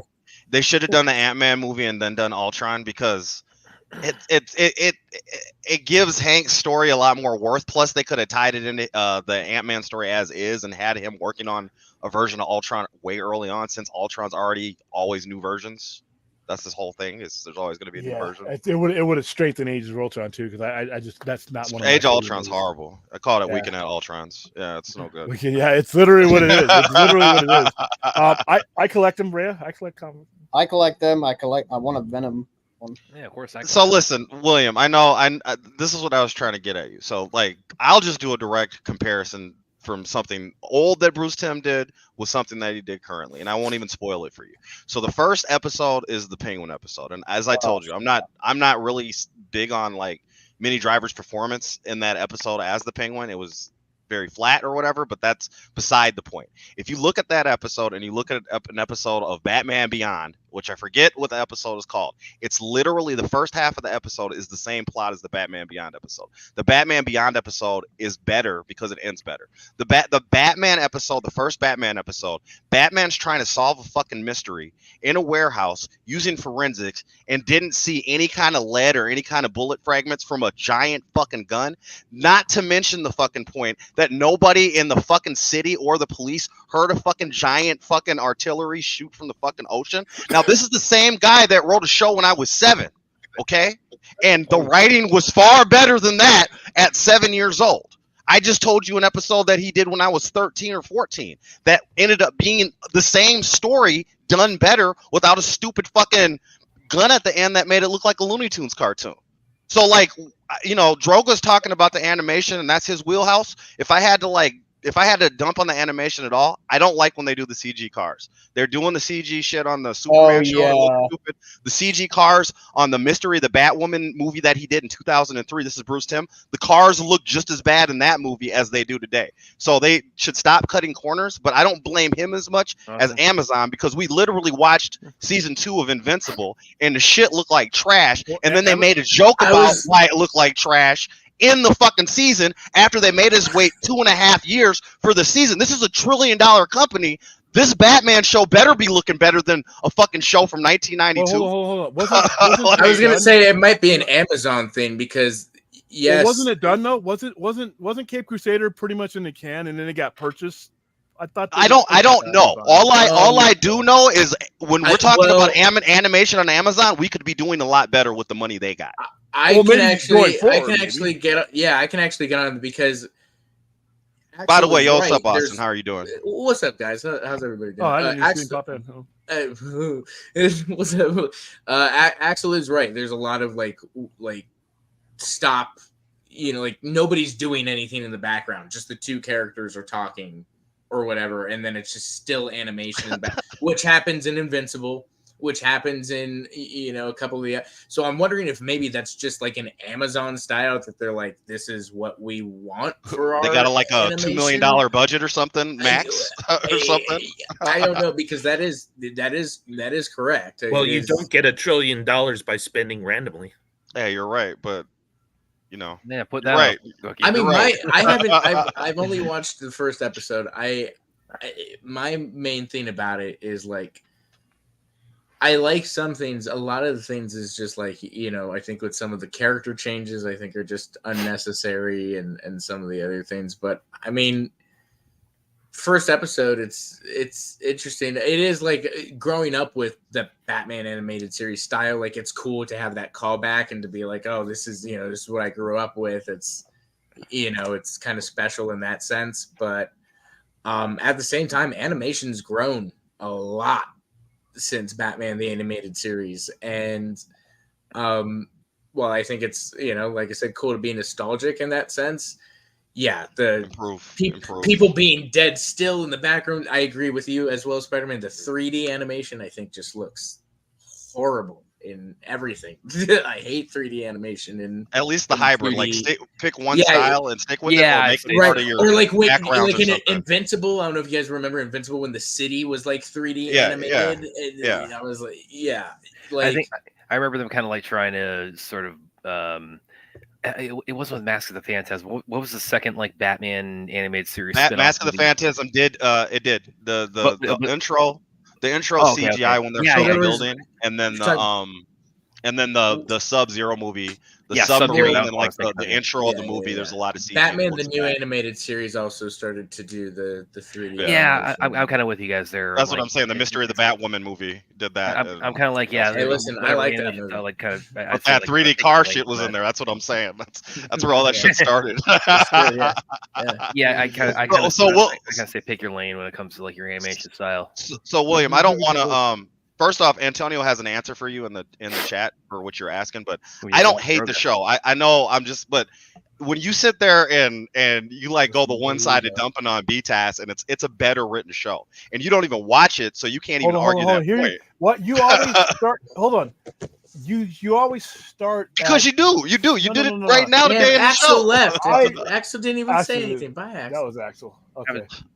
I explained this explicitly last night. It wasn't. Do I dump on the show itself? No. What was the main? What's my? No. But I'm talking about me and you, and so I'm talking about me and you. And when we're talking, I straight up told you.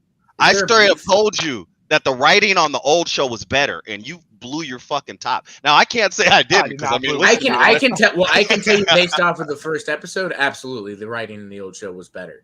Because here's the thing: just because you're a more mature show, you have blood and you have it. That blood is debatable too. I mean, the blood aspect is very debatable. I had a conversation with a friend today actually where we talked about like for a kid show, like that was what was so great about it. For a kid show, it touched on all the adult themes of Batman in a great way. Where it was like now when you growing up and watching it again, like it's. Okay, this is the aspect of I think where William has his disagreement because you see in his eyes rolling. To him, it's not that what you're describing of the show when you're saying it's touching adult themes. He doesn't agree with that, and I could see where the divergence happens. Yes, I see that it's wait a second, Brad. I see that it's a show written for children, and there are maybe like deeper themes in the show. But yes, there are some childish things in the show. Even as far as like the first two seasons, he couldn't even throw an actual punch, and they couldn't point guns at people. So I don't want to overstate it, but I do want to say, with all that said, and that's why I use a direct comparison. This first episode can be directly compared to something that he's previously done for children, and it was inferior. Yeah. And I don't need to sit there and talk about anything else except for the writing of the guy that wrote it compared to himself. I mean, he made Batman when I was 7, and I'm 39 now, and I'm his target audience both times. And when I'm a kid, I'm telling you, when I'm a kid, the show is deeper than the show that we got now. And it's not a bad show, so I don't want to like make it sound like I'm shitting on it, but it's not deeper writing. And yes, they can point a gun at somebody, but there's no more blood in that show, and it's no more violent, William. When you watch the new Batman Adventures, which is season 4, Batman's going in on people. Exactly. And again, and that's what gets you to the other stuff. But Batman's going in on people. So when the Superman show came out and they kept the Batman show going, the violence definitely went up on the Batman show. So if it's a violent show, the new Batman Adventures season is actually more violent than this entire show is. I'll give Cape Crusader this too, in that I'm separating it in that like it's a reinvention, right? Yeah. And I don't want to make that's why I'm using a direct comparison of specific stories. I don't want to sit there and say this is a continuation because there's actually callbacks to the comics, movies, and the other show in this. Yeah, I did see something there that I did have an issue with, but I don't want to do any spoilers if I don't know. But yeah. So can I bag on dragons now? Sure. Well, let me finish. I haven't seen the final episodes. So. My main, and this hasn't changed even with this new show. The reason why the comparison to me isn't as relevant. Sure. It's an influence issue. It's a tone issue. When and where. When Batman the animated series happened and the influence it has is just as important as far as detrimental for me than anything else. So It's we're having two different we're on two different tracks, having two different conversations. Because the show itself, I said the people who worked on the show were top It won Emmys and shit. So yeah. So we're not talking about equality. My biggest issue, the same thing with X-Men the animated series, it is a influence thing. It is these two shows had undue influence on characters in a transformative way to where you had to transform the characters to something that they just weren't in order to put it in front of an audience that it was never designed for. And there's nothing anybody can tell me. So if your argument's about influence, then let me ask you this: who do you hold accountable or responsible for what something influences? Right? Like they don't have control. They made the show and it stayed on the air and it spawned other shows. But who are you holding? Who are you holding on for who's on the hook for the influence that you're bringing up? You're obviously going to say the audience. That's one thing. But here's the thing. Just because something is influenced doesn't mean that that's good. The core of a character is the core of a character, period. I mean, it's either one thing or it's the other. Here's my question. What did you not see that they didn't get of the core of the character in that? Because no matter that's a stream.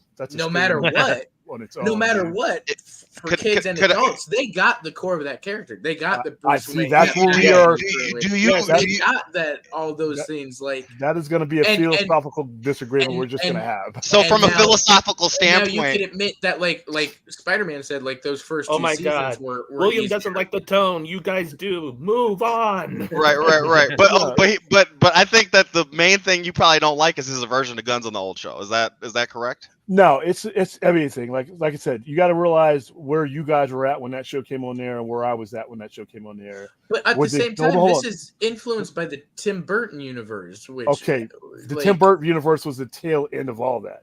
Tim Burton doesn't even happen without The Dark Knight. Tim Burton doesn't happen without Batman Year One. Tim Burton doesn't happen without a lot of the tones. So Tim Burton was but I'm saying the animated show. But even Tim Burton stuff was, if you look at it in hindsight, Tim Burton stuff was dark, but in comparison to the source material, it was sort of cartoonish by comparison, and it doesn't age well. When you look at the certain tone, you don't think Batman ages well? The original Bat 89? Not really. That doesn't make it a bad movie. But if you look at it now, soundtrack maybe kind of dates it a bit. But that's why for me, my favorite overall Batman movie, even if he's not my favorite Batman actor, is the Batman. Because that's the most accurate Batman movie they ever made. Yeah, that I agree with. Yeah, that's a very tone, the grittiness, the everything that's supposed to be in Batman, not just the character, the atmosphere, everything else. That is not in that cartoon in 1990. It's just not there for me. In comparison to the Batman that I was reading. Now, from your guys' point of view, I can understand. Because I was a grown man when that I was 18 years old, I think, when that cartoon first came on. And I had 8, 9, 10 years of Frank Miller's and David Mazzucchelli's Batman and Neil Adams, all these Batmans where they were bringing them back from Batman 66 and bringing it back to the point where this was a brutal, and a lot of that happened because of Frank Miller, and not just what he did with Batman, because Daredevil, and writers like him and Chris Claremont that were not given reins. They were said, your books are selling, you do what you need to do. And they broke through in a way that transformed those characters. They transformed those characters and brought them back to what Kane wanted them to be, which was characters that not only did they not have filters, their environments did not have the filters. Now, you can't do what you saw in Batman the Animated Series onto itself is fine. But when you put Batman on it, that you're telling, when you put the bat on something, you're telling me that you're going to, there's certain standards that you're going to be at, and it's just the show just didn't reach it for me. So food for thought. Did you ever watch the entirety of the show? Yes. Food for that thought. Question again. Food for thought, William. So you mentioned, because you just brought up Chris Claremont, and then you mentioned you're using the argument of influence, right? So your point that you made is that X-Men also has undue influence, correct? The animated series. Yes. Okay. So my only point that I would raise about that with the X-Men influence, I think that your argument, at least with the X-Men, the influence that you might not like personally ended up being positive because that show pretty much only adapted Chris Claremont's stories. Like almost all of the episodes of that show are from like fucking 78 to 86 storylines. They adapted the comfortable elements, the safe. I get that. I'll give you that. But if you're going to do that, you can't. You're not adapting. But it's a show for 6 and 7-year-old. It was a show for 7-year-olds. So like, there you go. There's my problem. But do you think in 1992 that they were going to be able? Because remember, they tried doing Generation X in '95. So in '92, did you think exactly? So in '92, do you think that there was going to be we could have got an adult themed X-Men show? I mean, we did have a couple of shows on MTV at the time, right? Aeon Flux and whatnot. So yeah, late night. Yeah, so do you think there would have ever been room for an X-Men, or like remember how Spawn was on HBO? Do you think in the early '90s or mid '90s there could have been room for that? On the two formats that you mentioned, yeah, but there wasn't a lot of room. Me personally, that's what I'm saying. My decision. So that being said, then the influence of the show that we got was still, again, they're not as violent and they're not really touching on all the themes, but you are getting the best fucking X-Men writer of all times fucking stories pushed out to the mat. Like most people that like that show are now familiar with the skeleton, at least, of Claremont's best stories. And to be honest, too, like X-Men, eventually, even though it didn't happen back then, it happened this year, followed the same format in that their reboot revival was much more for adults and adult oriented and fell into those themes and touched on those things that and that's fine now. Previous didn't. But within the same 4 year span, that Scalp Hunter is in the Murloc tunnels shooting people point blank, and they're showing it. Mm-hmm. And Wolverine is carving fools up, disemboweling them on the page. But that gets me into my thing. You get robbed of Wolverine on the X-Men show, but you get robbed of Wolverine in Wolverine's fucking movies. This horse has been beat so badly. Sorry, Clint. Sorry, Clint. I'm sorry. I'm just being a comic book nerd on the comic book nerd channel. My bad. No, if this was a new topic, that'd be great. But this is one I've heard at least 20 times in the past But month. We haven't heard the opinion of William's pants. No, we have not. But no, like I said, that is, as somebody who experienced these characters, in my opinion, the way the people who crafted them meant them to be, I just don't think if you're gonna do that, if you're gonna have to change so much of these characters, just do another character. I know I'm not every audience member, but both of those shows influenced me to read those comic books and get the best of the best out of them. Right. And I wish the statistics that would have done that. I wish there would have been a renaissance, but most of the people who watched that show, they weren't coming into comic stores or anywhere else buying the comics. That showed in just the business stats that are irrefutable there. Let me bring up Rhea real quick because I think she's just throwing an old joke at me. William, you're an old joke from an hour ago, so she's proving you're old. Well, you guys are talking. So, William, you're a little bit younger than my mom. Okay, that's who's a bit younger than a lot of people's moms in the community. I noticed. I guess that tells you a lot about the target age group. When it comes to comic books, though, it depends on what you're talking about. Because after 1985, there was no target age group. There was no target age group because they wanted you. They wanted to get back to the generational handing down of these stories, and you couldn't do that with the word comics were before. So when it comes to comics doesn't have an age group like Star Comics back in the day with Peter Porker and shit like that. But comics in general, and that's the thing. Comics in general don't have an age group, the median age group like a show does. A cartoon or a show has a specific, because you're dealing with different rules. And that's the thing. You're transforming from something that doesn't have that filter into something that has to have that filter. And in the interim, you're transforming something into something that it is not. So that's like I said, that's going to always be they could be two quality things. They could be quality things across the board. But when something is what it is not, doesn't matter how good the quality is for me, you're presenting something under the banner of something and you're not doing it. You're giving me something else because you can't put the real Wolverine in front of a 5 to 7 year old to 8 year old. The real Wolverine in fucking movies made for adults 20 years but later. once again, I have some issues with that too. But once again, that doesn't change the fact that he is what he is. No matter how much you try to soften this character, Wolverine, when he pops those claws, somebody's balls are getting dropped off, or worse. My favorite all-time fucking story is when he goes to Japan and they made that a movie and then they didn't do it while they were there. Well, he goes to Japan and just kills ninjas. That's what I'm saying, and they didn't even do that in the movie. He got his ass kicked by the ninjas and had a bunch of arrows stuck in his back. That's what that movie went. That was kind of a missed opportunity. And I like the Wolverine, but the most action he got in that movie was clawing his ass across that train, that bullet train. That's all the action he got in that movie. For me, Wolverine is an R-rated character. Every time you see him, in my opinion, if you're going to do Wolverine, ask Donald Pierce if Wolverine is a PG-13 character.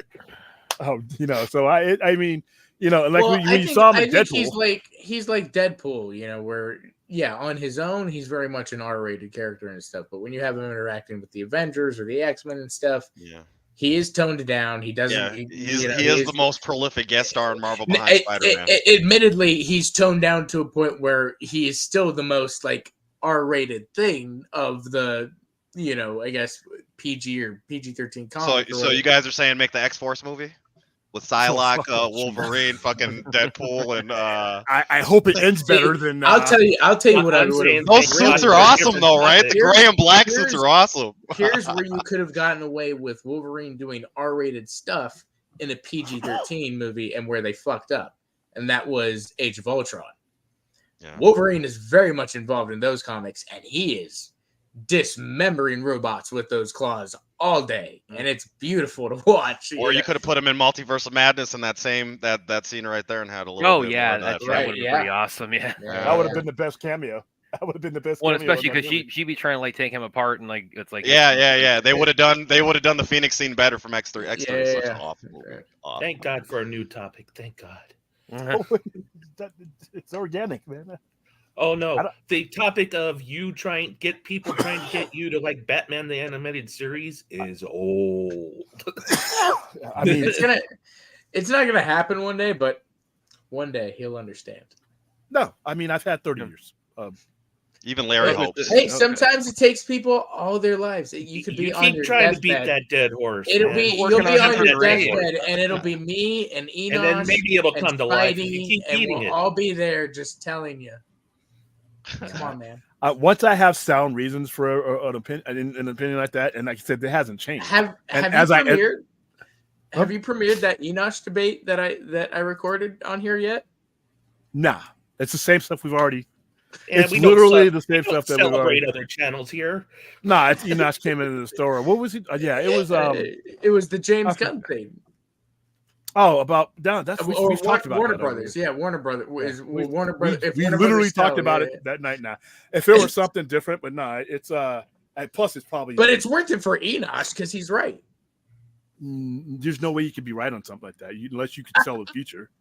What was it about? I mean, what we talk about, talking about like general DC future. Well, they were talking about. So what would happen? The typical what happens if WB sells? Does that contract include keeping James Gunn for a bit? Do they get the new guy, start their own thing? Whatever. And that went on for about 15 minutes. It was beautiful. Okay, it was absolutely beautiful. It's basically the same thing that we've already talked about. Basically, what happens every day in the corporate world when new people come in, they come in with their own people, and they come in with their own vision. And like I said, it's nothing personal against the incumbent, but it's the ego thing. Well, you're buying that company because you think you can do a better job than the people running it. It's the other thing too. Did you guys touch upon this? Because there's also the element of not just like another pending merger, but also that the company itself is saying, okay, we did a merger and now we're going to unmerge. Split again. That makes no sense to me at all. Well, they're going to get sued. They're going to get sued if they try. Stockholders are going to light them up if they try to do that shit. That I don't understand. That's called fraud. It's called fraud, by the way. The biggest thing I took away this week was what that I think Gunn reconfirmed that like DC is its own entity.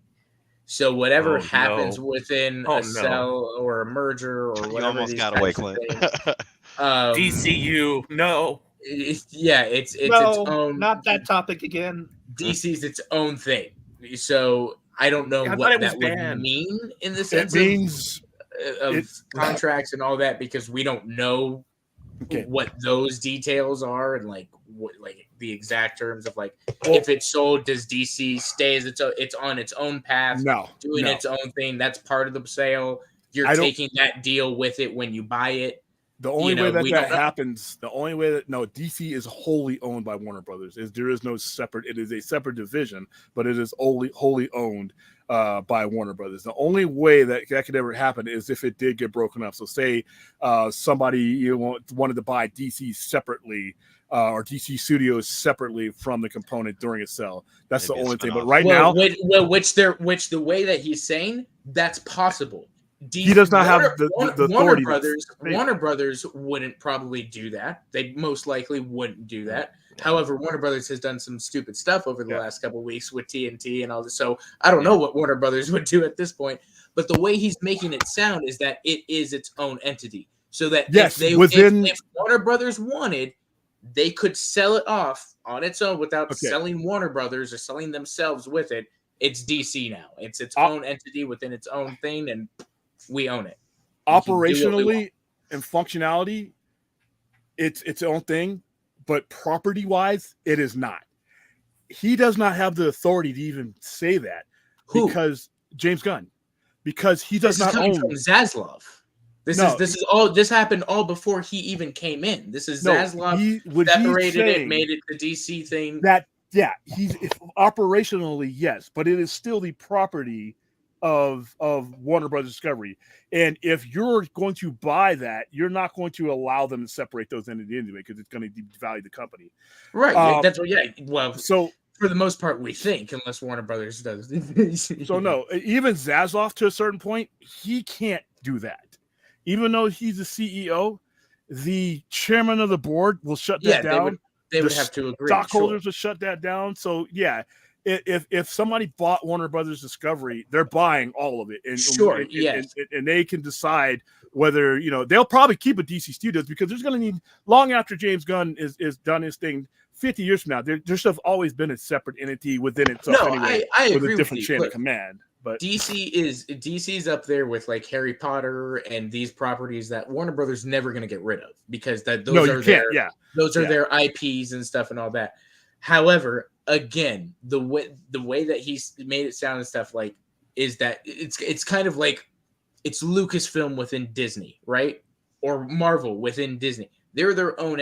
Would Disney? But if I bought Disney, or ever sell Marvel, no, probably not. Yeah, if I bought Disney, I buy Lucasfilm. Entity production companies and production studios that, sure, if it ever came to that and they had to sell it, yeah, they could sell that off as its own thing without getting rid of themselves. They could not. And here's why.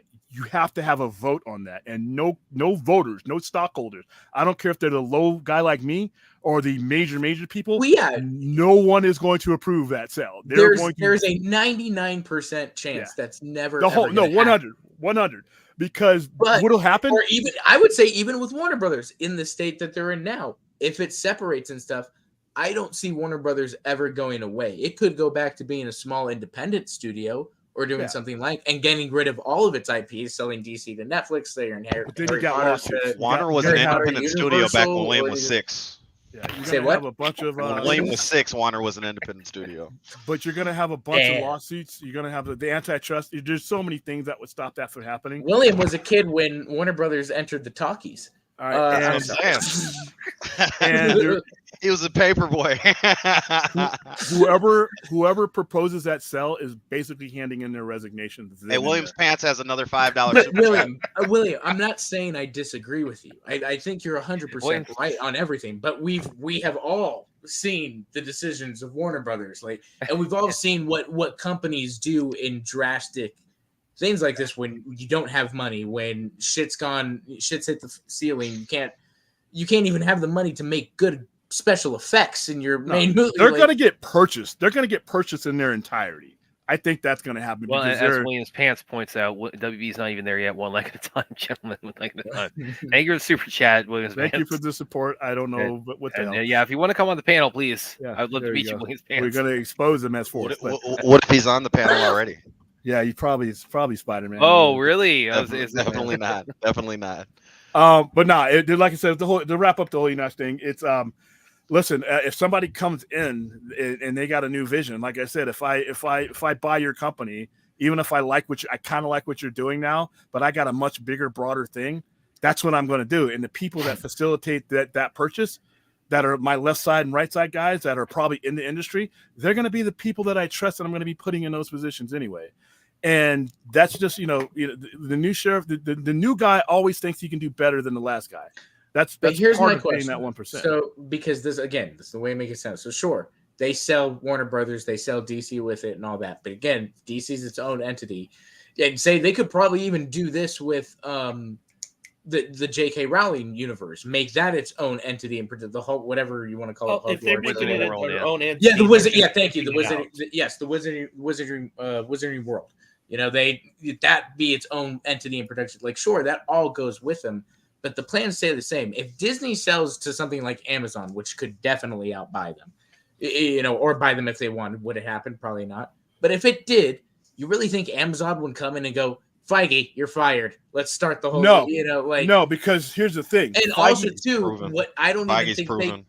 not only that, I don't even think they could, because again, Marvel, Lucasfilm, Wizarding World, all these things, they're their own entities with their own plans and all but that they all under one banner of Disney or Warner or Bob whatever. Iger could walk into Marvel Studios and lay down the law, and there's nothing they could do. They all work for him. Sure. They all work for him. So they are all subordinate to them. No matter how separate they are all subordinate to him. Just like whoever owns Warner Brothers Discovery, everybody in Warner Brothers Discovery, from DC Films, comics, all the way down, is subordinate to whoever is the CEO and then the chief executive and all that. So the difference between with not doing that with Feige is literally part of the value of the studio you're purchasing. James Gunn is not. James Gunn is not Kevin Feige. And I'm not doing that to disparage James Gunn. No.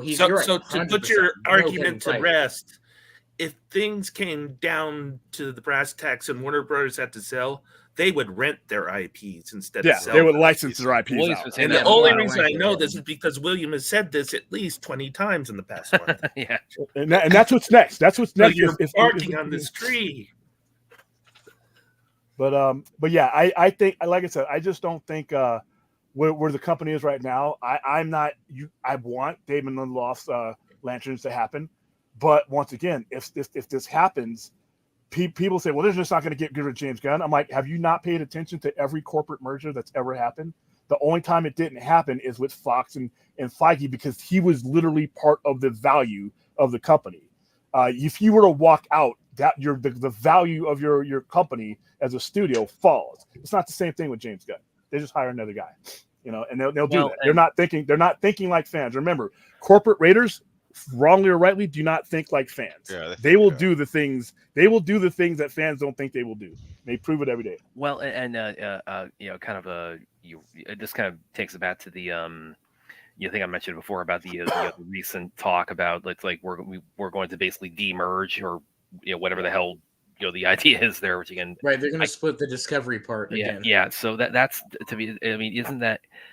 I mean, the fact they're even putting that consideration out publicly is, I mean, as you said, it's like they get sued for that, because that's almost like tantamount to fraud. Right. But I shared with William the other day. Not tantamount. That is fraud. Okay. And like adding into that, because I shared with William the other day. Well, that goes to show too just how much we know about these contracts and stuff. Because you would think, to avoid fraud, it's in the contract. You're going to keep this for 5-10 years. And that's illegal. That's illegal. You can't do that. And do that. But I shared with William the other day. There was one of those like Puck News reports or something along those lines. But it was just like, it was a lot of talk about David Zasloff himself, and if it wasn't clear at this point, I mean, he's not well liked within the company. I mean, there was a lot of he's chatter from insiders within the studio saying, yeah, he's driven down our stock, he's thrown the studio into disarray, et cetera, et cetera. Wait, the guy that put reality shows on your paid HBO Max subscription and changed the name of the service is a bad reality show. This is why I laughed when all the Snyder people thought he was going to come in and save. I'm like, dude, this is reality shows make bank. This is the guy that puts your My 1,000-pound life, or whatever the reality. That show makes a lot of money. You make fun of them, but they make a lot of money. Yeah, there's Yeah, just but not a they're good very, budget. they are very different than a film or the a film demographic doesn't franchise match or anything. Yeah, there's not even a comparison to. You can do well in reality TV all day long.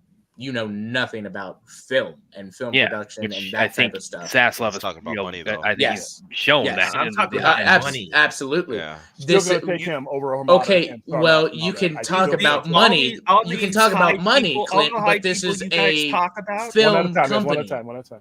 You can talk about money. This is a film company. Company. That's the key word. Company. What do companies do? They make money. Films are a business. Films are a business. Here's the thing, though: is disaster. Money is the only thing they worry about when they get that high up. Who can I get the story to make me more money? Well, obviously he doesn't know too much about it because what actor can I get that will make me the film that will make me the most money? It always ends with what will make me the most money. Well, obviously he hasn't done too well with that based off of his record. That's when stockholders get together, sue the shit out of them, and get him out. I think he's gathering his coin to get on the ship and play, and which is, like I said, that's fine. I do agree with William where when we talk about of that. Like I think in the overall, he was more of like the interim guy. Get the ship together, get things out of debt, make the tough decisions that we're all going to hate him for in that weird sense. But at the same time, this is the guy that was like claiming Flash was going to be the biggest thing ever and had everybody say it. And he hired James Gunn. That's his job.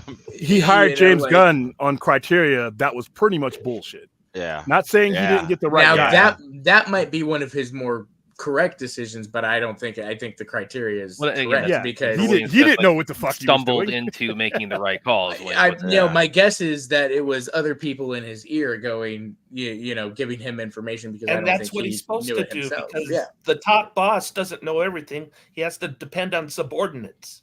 Well, I think, like as William said, it's many times before, it's very clear at this point that Zaslav is not a fanboy of either. Because he got rejected.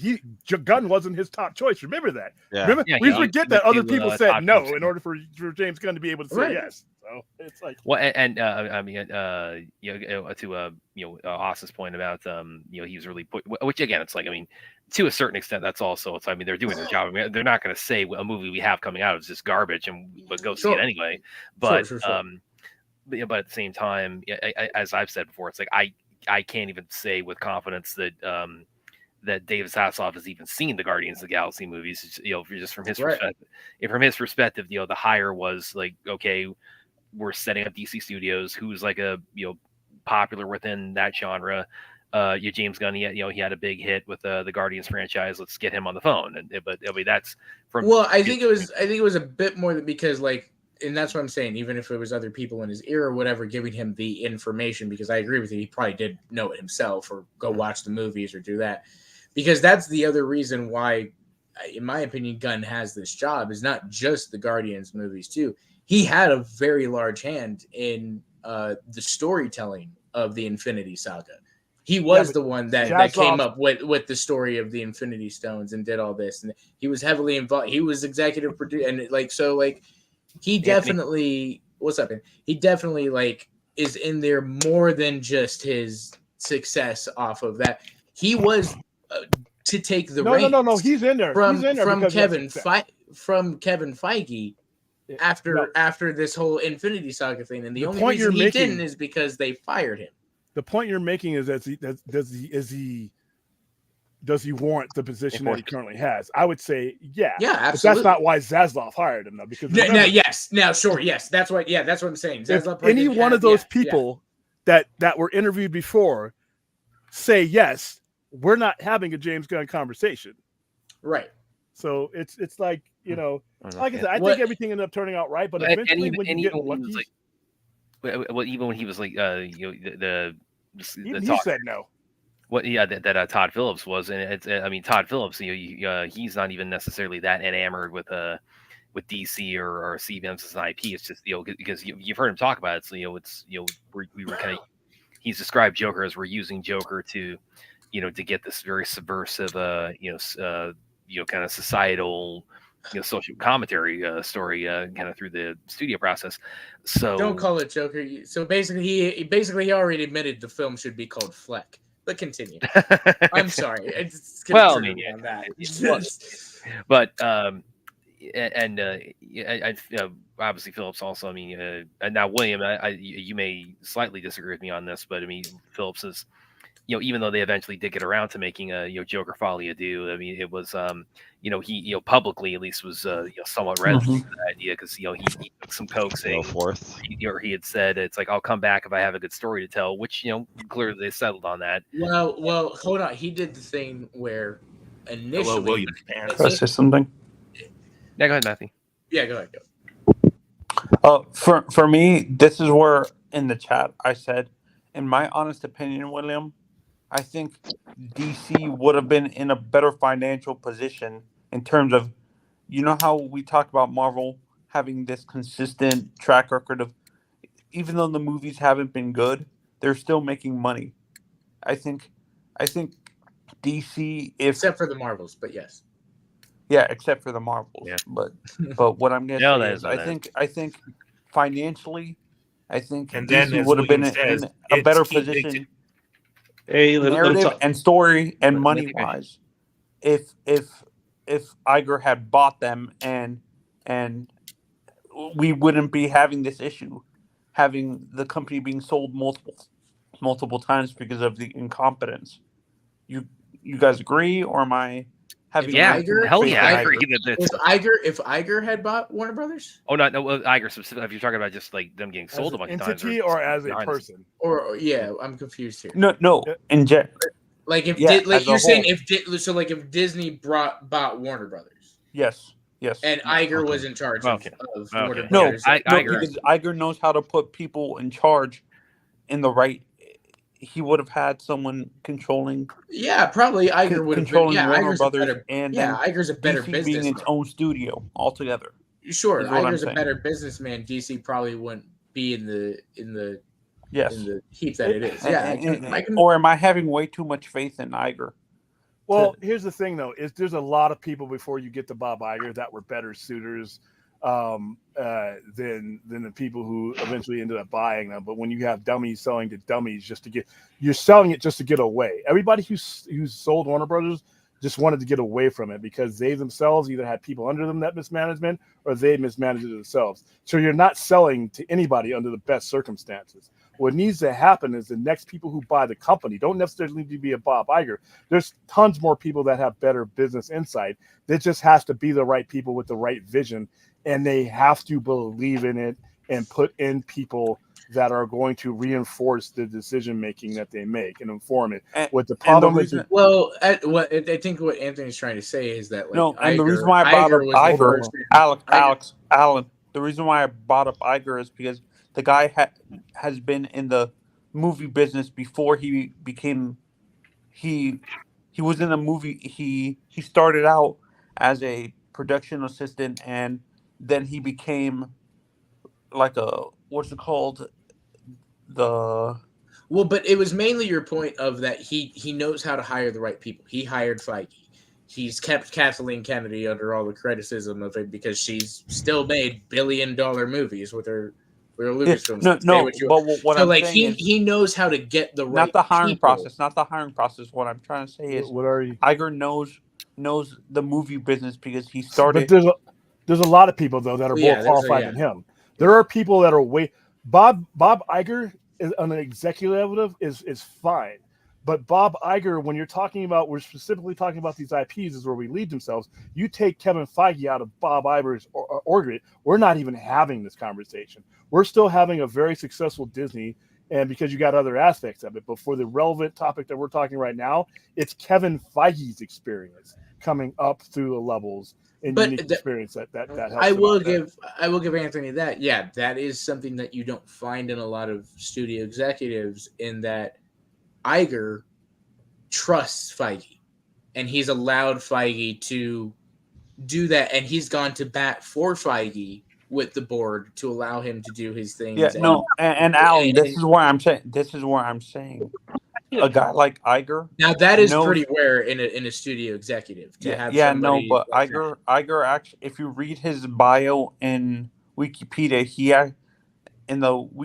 he says it said he started out working at before he became the CEO of Disney. He was working at Sundance,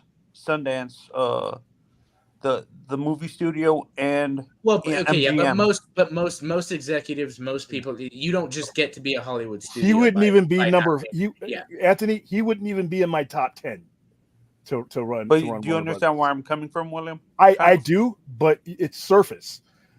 He wouldn't even be in my top 10 because the circumstances, not just him, that are Disney, were a lot more than him.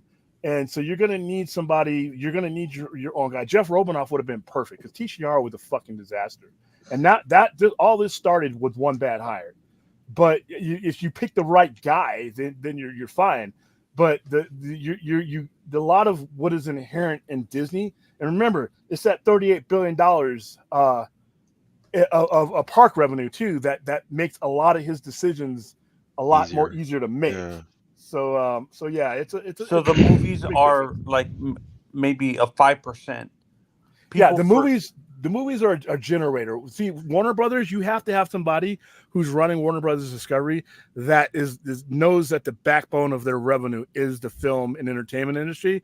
Whereas for Disney, you're talking about an entire company that's merchandising, IPs. But $38 billion, that's where they make their money. They could not make another MCU movie ever again, and their bottom line is going to be just fine. Whereas Warner Brothers cannot do that. Yeah, no, and Alan brought up something that I think is the future of, in general, the streaming. Awesome. Okay. They're going to be licensing and licensing everything out, so they don't have to do these companies don't have to foot the bill and do all the production themselves. I think that's what's going to happen eventually, where it's going to be licensing the production and the show out to another streamer. You're probably right, Anthony. You're probably right. Yeah, because Disney's starting to do that with like some of their shows because they don't. It all depends. What makes me more money? What decision makes me more money? Right. To rent it out or to make it myself and get all the profits, or to rent it out and get some of the profits? That's what these executives make the decisions on. They don't make decisions on whether Batman gets shown or. I think that's a lower level. I think yes, but I think I think things are starting to change a bit. I think a big indication of that is look at Deadpool and Wolverine. Deadpool and Wolverine is the first Marvel film that is produced with other studios involved, like Maximum Effort, and they didn't buy Maximum Effort. They bought Fox. They did not buy Maximum Effort. Doesn't own Fox. Or I'm sorry, Fox doesn't own Maximum Effort. That's Ryan Reynolds' production company. Not to mention their next movie, Avengers: Doomsday and Secret Wars are going to be partnered with the Russo brothers production company. Okay, that's also a financial decision. This is something different for Marvel in that I think they're giving, and this is just something I think that's happening amongst studios more often because of the backlash over the last few years of studios being involved in creators' visions. They're giving the creators a piece, a piece of the pie. Like, you're investing in it, now you really get a part in the vision. That's exactly what I said. That's exactly what I said. What will make us the most money? Partnership. That certainly doesn't guarantee you the most money. I promise you that. Letting your creators, because then it's a bad business decision if it doesn't make you the most money. Yeah, as fans, we complain that these studios interfere, but Marvel is the most interfering. That's a bad business decision, because if that were the case, then as fans, this is where I don't get the argument. Hold on, one at a time. Hold on. Business decision. So all right. So when it comes to these other production companies, that's The only difference is that the Russos have grown to the point where they run their own, just like Kevin Feige. Kevin Feige actually has a production company that you Hold see on all on, these movies. have they? Let's be honest. Outside of those Marvel movies, You can't exclude have those they Marvel proven movies. themselves? No, not as far as like the size of their company and their resources. That you can discuss the merits of it another day. But them Outside working, of Marvel with their own company, they've only done failures. but they're Rayman and Citadel were but they were production still losses. operate as their own production company. Now. They're Cherry not was going even back. worse. Okay, We don't talk about Cherry. Kevin Feige still operates as his own production companies in consortium with Marvel Studios, who is the top Now, dog. yes, but now that one that's owned by Disney, Marvel. Yeah, that's a part, whole thing. I'm talking about again, maximum effort and Abago. Whatever They're all going to do Russo what Brothers Marvel tells Studios them to is. do. They're This going is- to do what Marvel tells them to do. You're coming to work on their That's film. not how this works. You don't get into contract with another company and go, "Hey, you're going to just tell me what to do. Here's the contract." Yes, That's you do. exactly what in happens. with- That's exactly Okay, what happens. So if that's Or you what don't happens, you don't then get we to wouldn't make our have- movie. If that's what happens, then we wouldn't have gotten Deadpool and Wolverine. So that's already bullshit. No, it's not. Well, you don't okay, think then that we wouldn't have got it. Marvel dictated what in partnership with him. Well, okay, so But again, who's I guess the we boss? can go now according to who says, because Marvel Ryan has Reynolds the final certainly said say. that's not what happened. But And he said doesn't if get. it- But the and he final said if say it is did, Marvel's. he would have walked away. No, and they would have said, you know what? We don't need to make your movie. If we can't come to an agreement, we're the decision makers. And he would have You walked are away, coming like he to said. us. But And- obviously, they came to an agreement. They can't There- do there's an a agreement, difference but it's still a between- Marvel Studios. It movie. wasn't. It wasn't a just you're my bitch. And by the way, make this Deadpool- movie with Deadpool is everything not a that good I example. want. Deadpool is a horrible. That's example the to use, only by the way. example, William. Yeah, It's but the the only norm- example at this The point. norm Deadpool is what doesn't- is going to be going forward. So the norm is what's happening. That's also not true because again, Avengers is going to be done by, and we don't know what other directors are going to come into this. If it's rumored, But that they're working if for it's Marvel. rumored that Chad Stileski is going to be doing Blade, he's probably going to have his production company come onto it as well. This And is he's giving going to listen creators. to Kevin This is Feige. becoming now more. No, it. Yes, You just think obviously, Kevin but at Feige's the just gonna same say, time, "Do whatever this the fuck is you becoming want"? More of a No. negation No. of this is my vision and your vision combined. It's No. not just me being your Look, bitch. no. Like most other, like the Russos were for Endgame and for Yeah, and Infinity War. they did and you're did just gonna poorly follow on that this one. script. They didn't benefit from that one. You're going It's a to hybrid. say- of Obviously both not, sides. because they're You're everything playing- they've done after has sucked. you're So playing in Kevin Feige's ballpark. There will be certain things that he will allow and certain things he's not. But the final word is his. Period.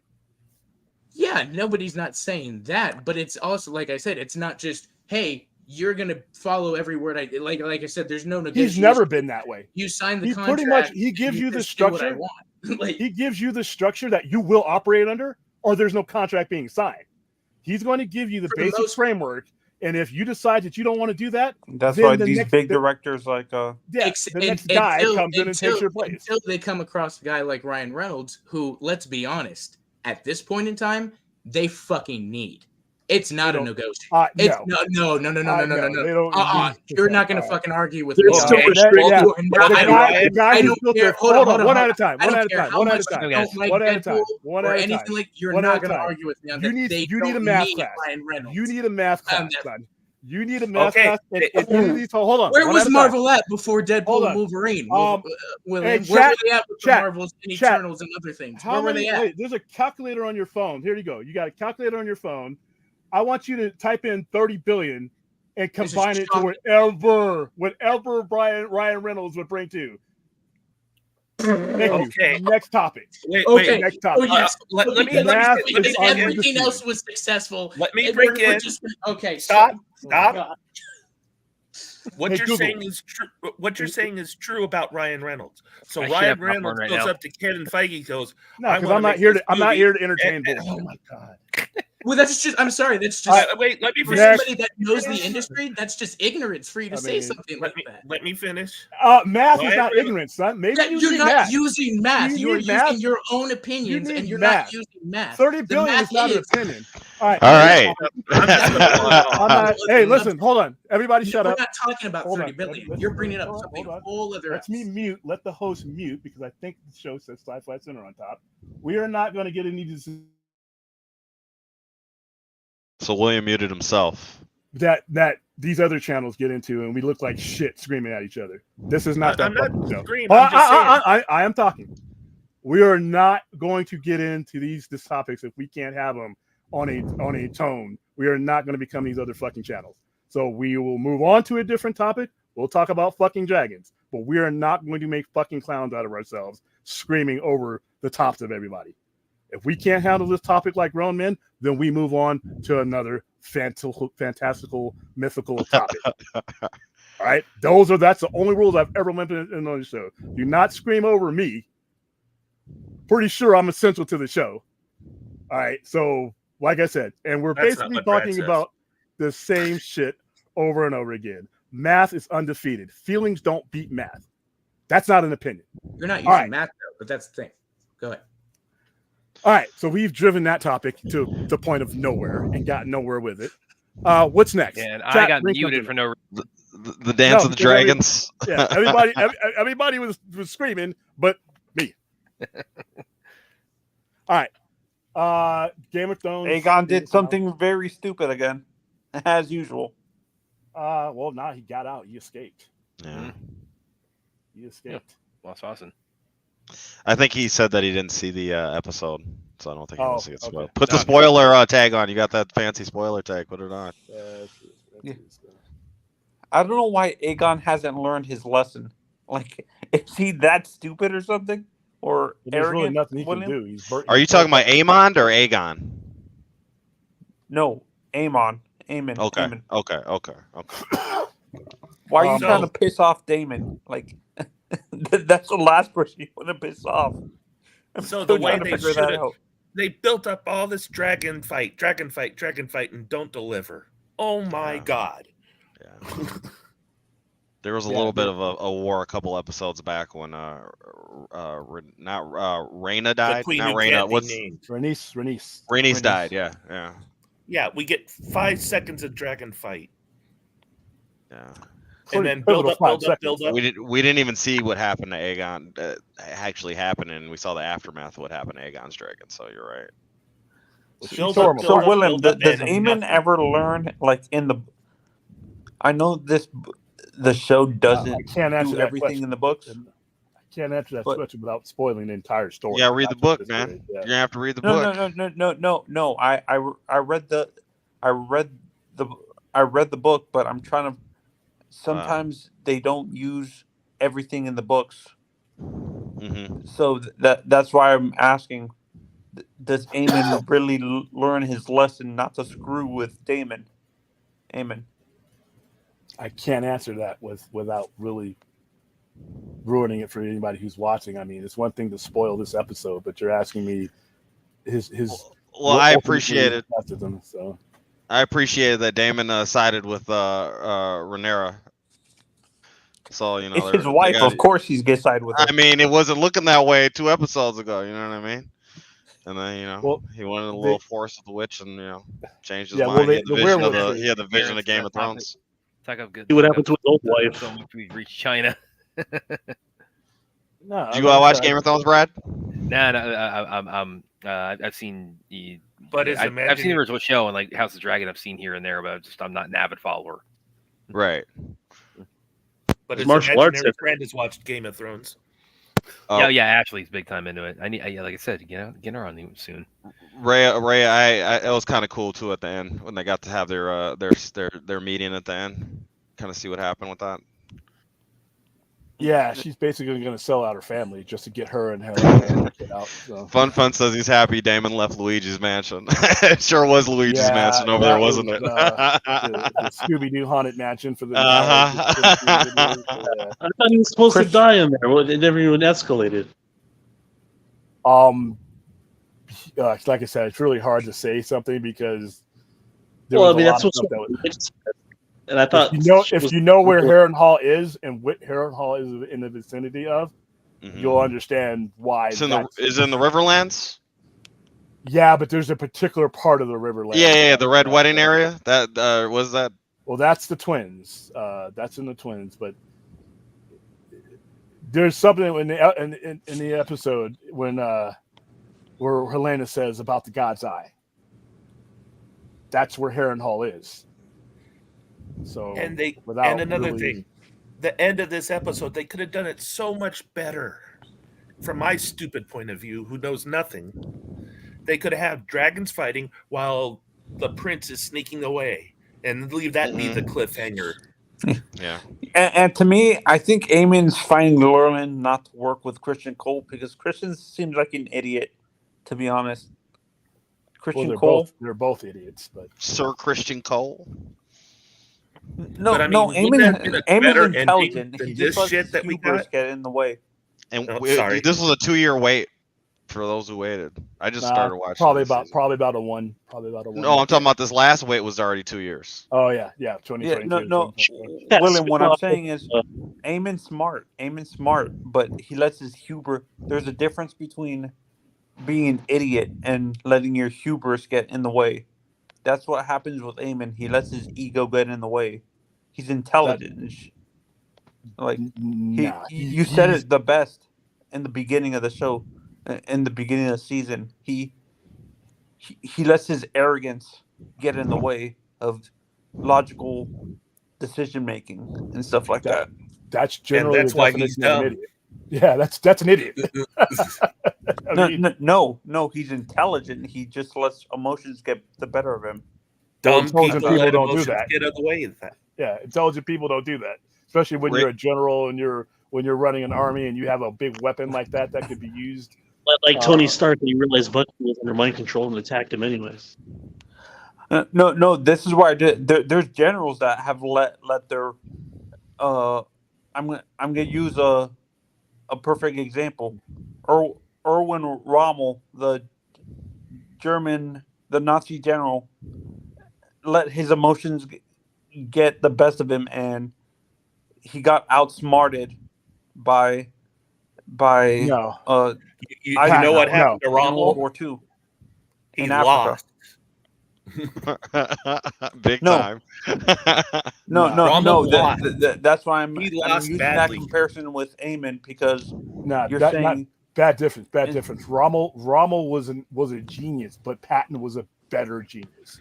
Patton outmaneuvered him, and he had more takes. Rommel's biggest problem is that he had superiors mismanaging things and making decisions. Hitler made poor decisions, especially in North Africa. And whereas Eisenhower gave Patton carte blanche to do what he needed to. That's a difference between the two. Is Rommel was handcuffed by bad management above him. He was actually what a perfect metaphor to DCU. Yeah, he was actually a better field marshal. He was actually one of the best. He's the best tank commander in the world. But Patton had more tanks at his disposal, and he had a leadership that had, like I said, they may have had friction, but Ike gave him the keys to run the tanks. He said, if it's got to do with tank battles and cavalry, things like that, then that is you, and you come tell me what you need, and I get it for you. William, whereas Drogo's in the back again. Whereas Rommel was being second guessed, and that's the problem. And plus, Patton was better. No. That's why I'm at. That's why I'm saying, there's mismanagement at the top with. But Eamon is the mismanagement. Yeah, Eamon is the mismanagement. That's the problem. You said it earlier on in your point, Anthony, that there's a lot of hubris going on with Eamon. He thinks he can manage everything at once while being a fierce and more competent general and king. He thinks he's better than Aegon on a whole lot of different levels because of their dynamic, but then also, his upbringing and then his clarity on what role he needs to take to maintain power for his side of the family. And William said something recently to Spider-Man that both Eamon and Aegon are both idiots, but Eamon tends to have his arrogance sometimes gets the better of him. It seems like they're both idiots, but on the battlefield, Aemon would shine more, and amongst the people, Aegon probably shines more, even though he's still a fool. He's still, he had this episode. They made the point that the people were going hungry, and Aemon said, "Oh, everybody's got to make their sacrifices." Whereas in the past, Aegon cared whether or not people were going hungry, and he tried to deal with them one at a time instead of dealing with it the way Otto wanted him to deal with it.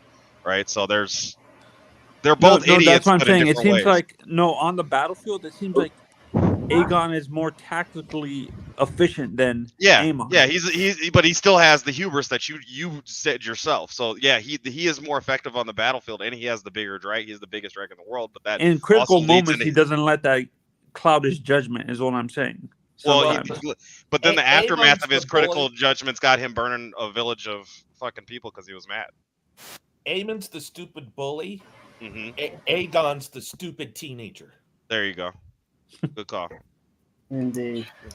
I just feel like there. I saw on YouTube the other day somebody invented some kind of cloth that takes away fire in seconds, and I don't know why in the whole world where there's maesters and like geniuses that they don't think all we have to do to kill these dragons is just not get burned. We have to think of something that fireproofs us.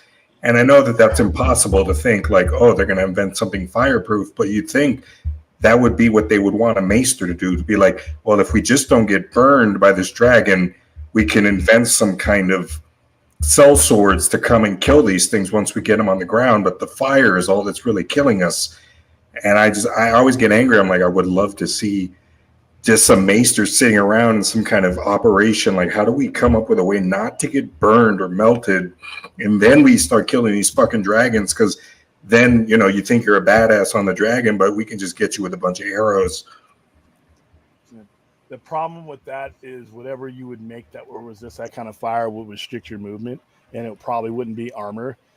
And you'd have to have it strategically on you at all times. Those dragons, the advantage they have is it's from the air, and they can literally come straight down on you, and you can't maneuver where it is. So all the arrows that they have in the world, like the scorpions and everything else, if they're aimed one way and the dragon comes from all the dragon has to do is come from a different direction. Two, the volume of fire that a dragon like the size of a Vagar or a Vermintide can put on you, it's doubtful that any material that you have would be able to. It might retard it for a little bit, but eventually the volume of fire that you see these animals put down on people, it's going to cause probably the same amount of damage. Yeah. There's only one substance on the planet now that can resist fire like that, and that's on the space shuttle. But if you touch it, it'll disintegrate. Yeah. Oh, because I saw this tarp that they sell for like $9 on YouTube, and it just destroys the fire. Instead of throwing water or something on it, you just put the cloth over the fire and it just destroys it. And I was like, that's genius, but nobody will buy that because it's not like in Walmart yet. But I was always like, if that was Batman, yeah, like if you see Batman and he has his cape, he's just gonna use his cape to get away from that fire, and then he's gonna be like, let me go up and kill that rider in like a second, and that thing's just gonna go away. The dragon's just gonna fuck off.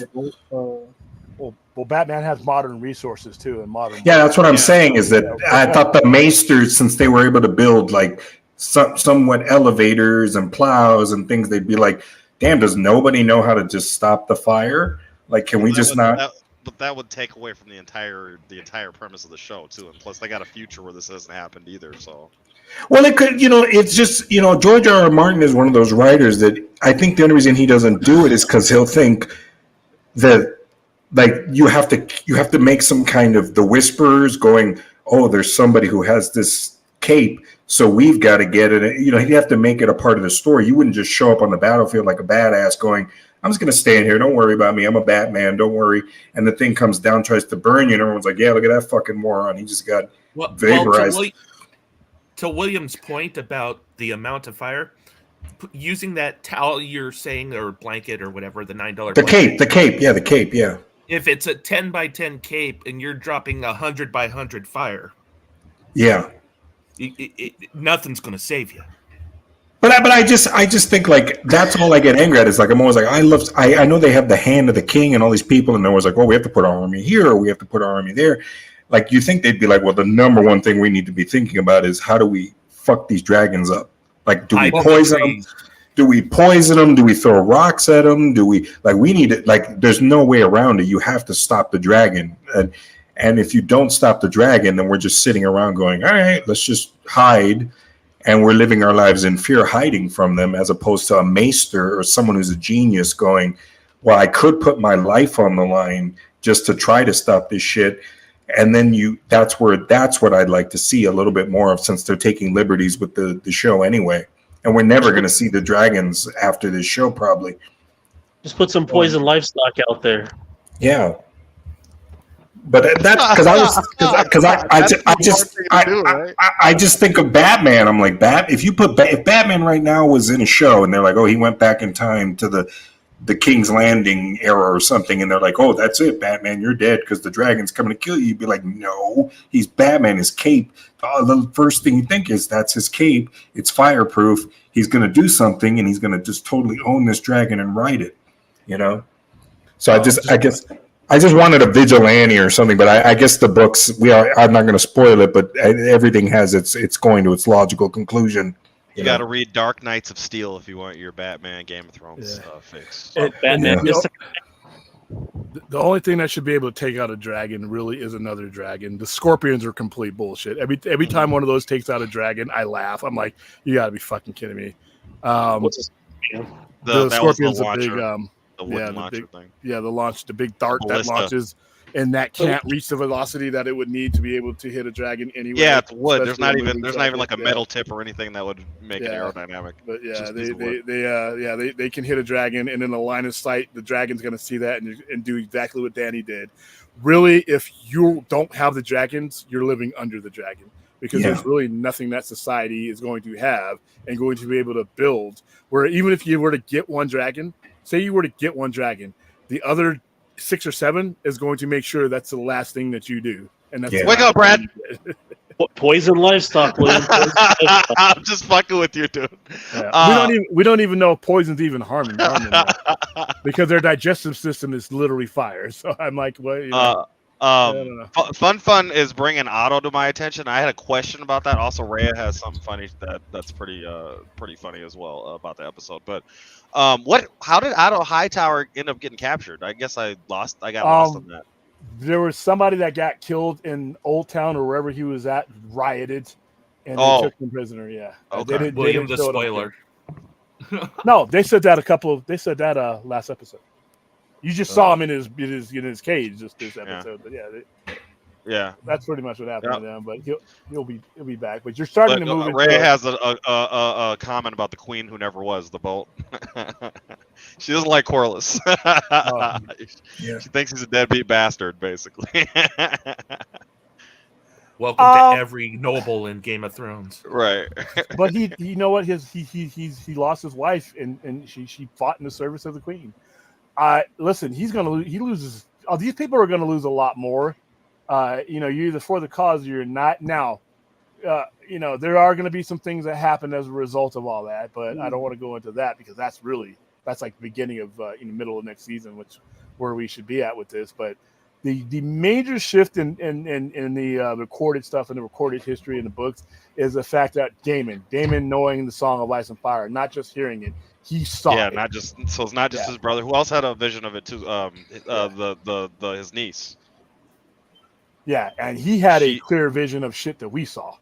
Yeah, that's what I'm saying. But his niece was in that same vision, wasn't she? Yeah, the Queen? Helena was in there. Helena, because Helen, she's one of the ones that can see. And remember the 3-eyed Raven.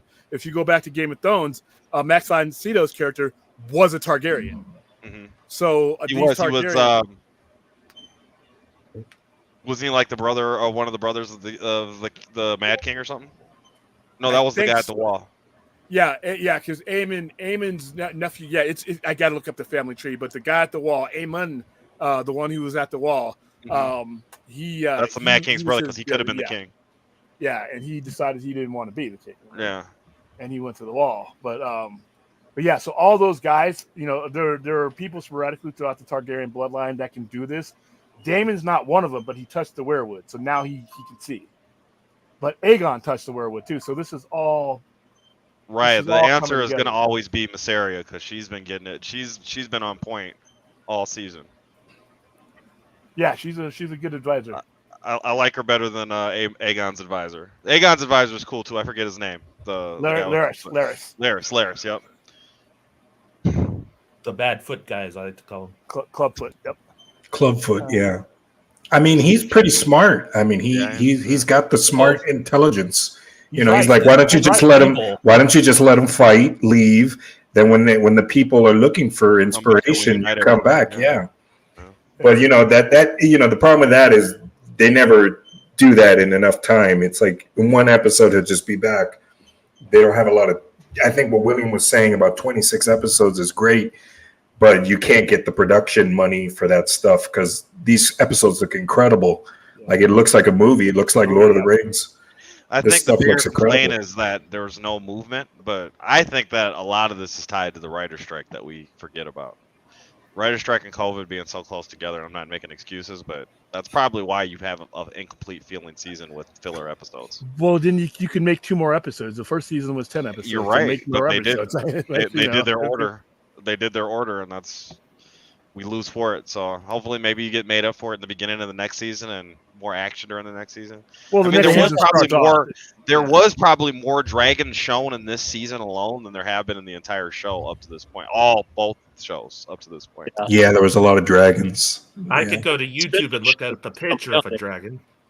Yeah, that spin-off show that's coming off next year, the Tall Knight, the Brianna Tarth Egg and Dunkin' Egg. Dunkin' Egg. Yeah. So, and I hope they don't get. Whatever happened to A Night of the Seven Kingdoms? Is that still going? That's it. That's Dunkin' Egg. Okay. Anthony, does that make me a bad person not feeling an ounce of sympathy for these people? I think there's the one before is kind of the touch what he's getting on before that. The one right before that one. No, all these people are pieces of shit. I've been saying that for 2 years now. I've been saying, really, Helena. That's about it. I mean, Rhaenyra's probably she's still a piece of shit, but less. Yeah, don't get too attached to her because she's about spoiler. Hashtag William the spoiler. No, see, Brad? I'm not giving you. No, I'm not giving you specifics. I told you from episode 1 though. Don't get attached. All these people are pieces. I know of shit. Anybody can go at any time in Game of Thrones, but but they all I think you mentioned it earlier on in the stream. This isn't moving like a Game of Thrones that we've seen before because Ned Stark got killed at the end of the first season, and that just everything kind of just blew your mind. He got killed in episode 9, and that's what usually happens with Game of Thrones. Usually your 9th episode before your season finale, something big really happens, and this has been kind of like I said, this has been sexless. Not as violent. Sir Christian Cole and Allison were getting it in for like they did all the fucking for the entire show, basically. Kristen Cole, nobody wanted to have his baby, by the way, because they all drink that shit. But Kristen Cole, they all got scenes of them drinking it. Yeah, Kristen Cole and Allison. Any woman that goes in there, Allison's like, "Hey, drink this." Every time they walk in the room. Those two did like 90% of the fucking for this season, which is like weird for Game of Thrones. Game of Thrones usually has a lot. Not saying it needs to be porn, but it's just weird because they've used that as a tool to tell their stories for so long. When it's not there, it's weird. This was more of a chess game season than anything else. Well, I don't know if that's all bad but I don't know if it's all good either. But hey. But in the 90s, they used to have, the Playboy VHS, and that was where they showed the most kind of stuff. And it was what Game of Thrones is now.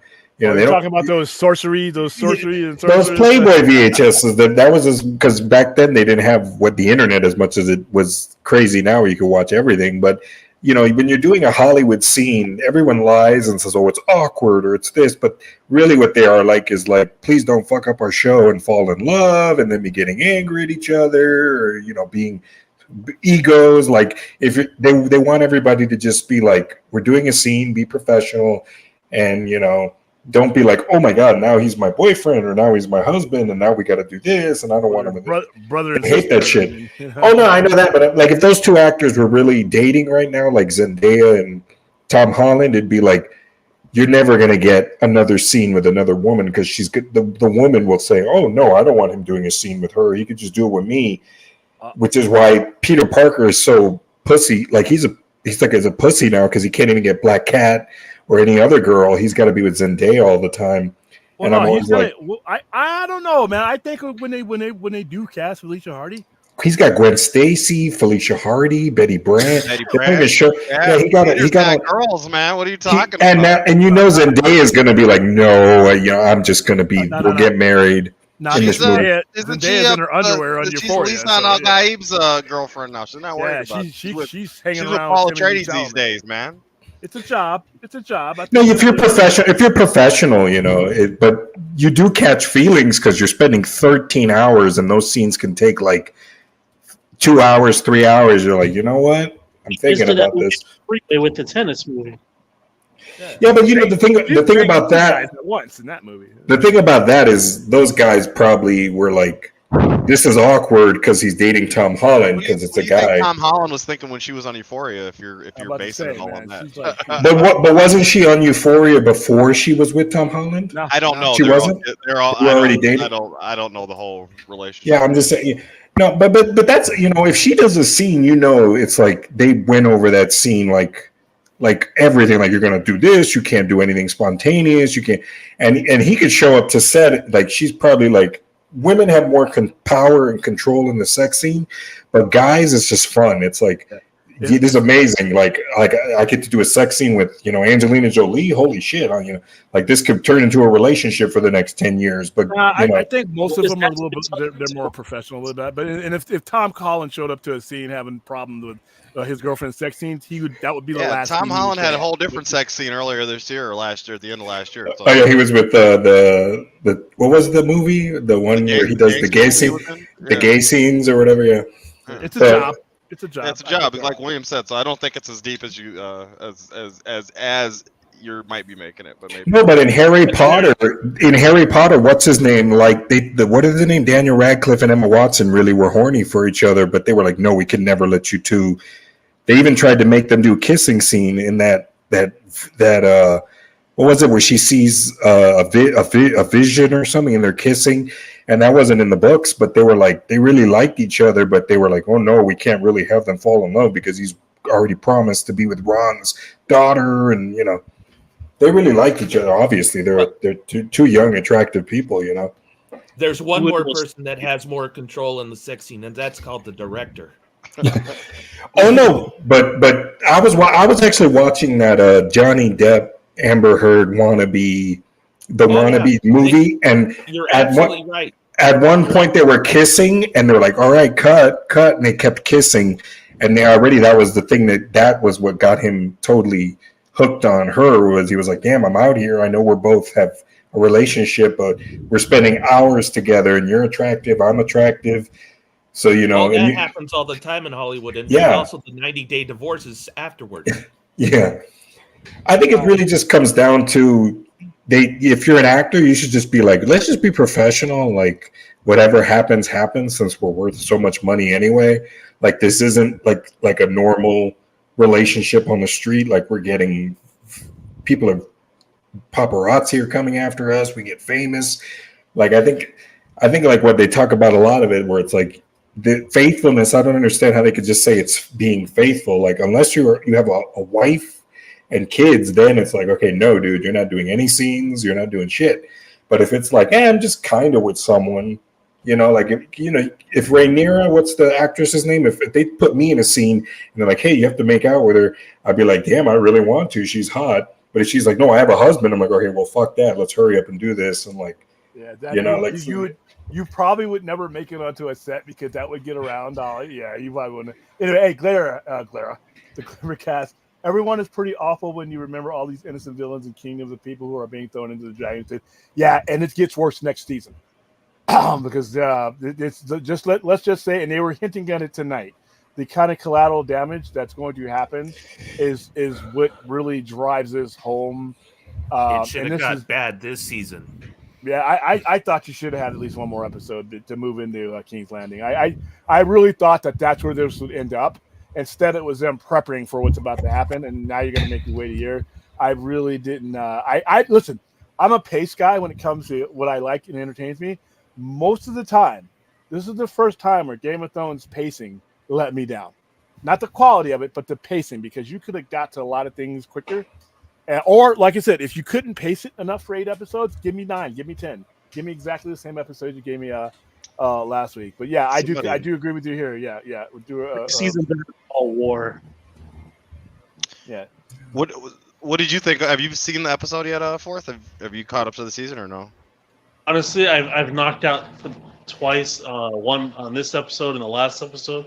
So I think I'm falling off of House of the Dragon or Game of Thrones stuff because I don't feel like going back and rewatching it. As far as falling asleep or just Yeah, falling asleep. Got it. Yeah, Thailand had the bang. Yeah, that was funny. That was funny. That was So funny. I want you to have all my wives, she said. So how We many don't wives even you never got? find out. We don't even never find out how many she has. He's just like, he's gonna do them all, and he's like, Yeah, oh, that's the first time they showed that. Essos, huh? That's what I was gonna ask you. Is that the first time they showed it Yeah. on the show? That's the first time they showed it in the show outside of the division. But then you have them. You have that whole triarchy thing.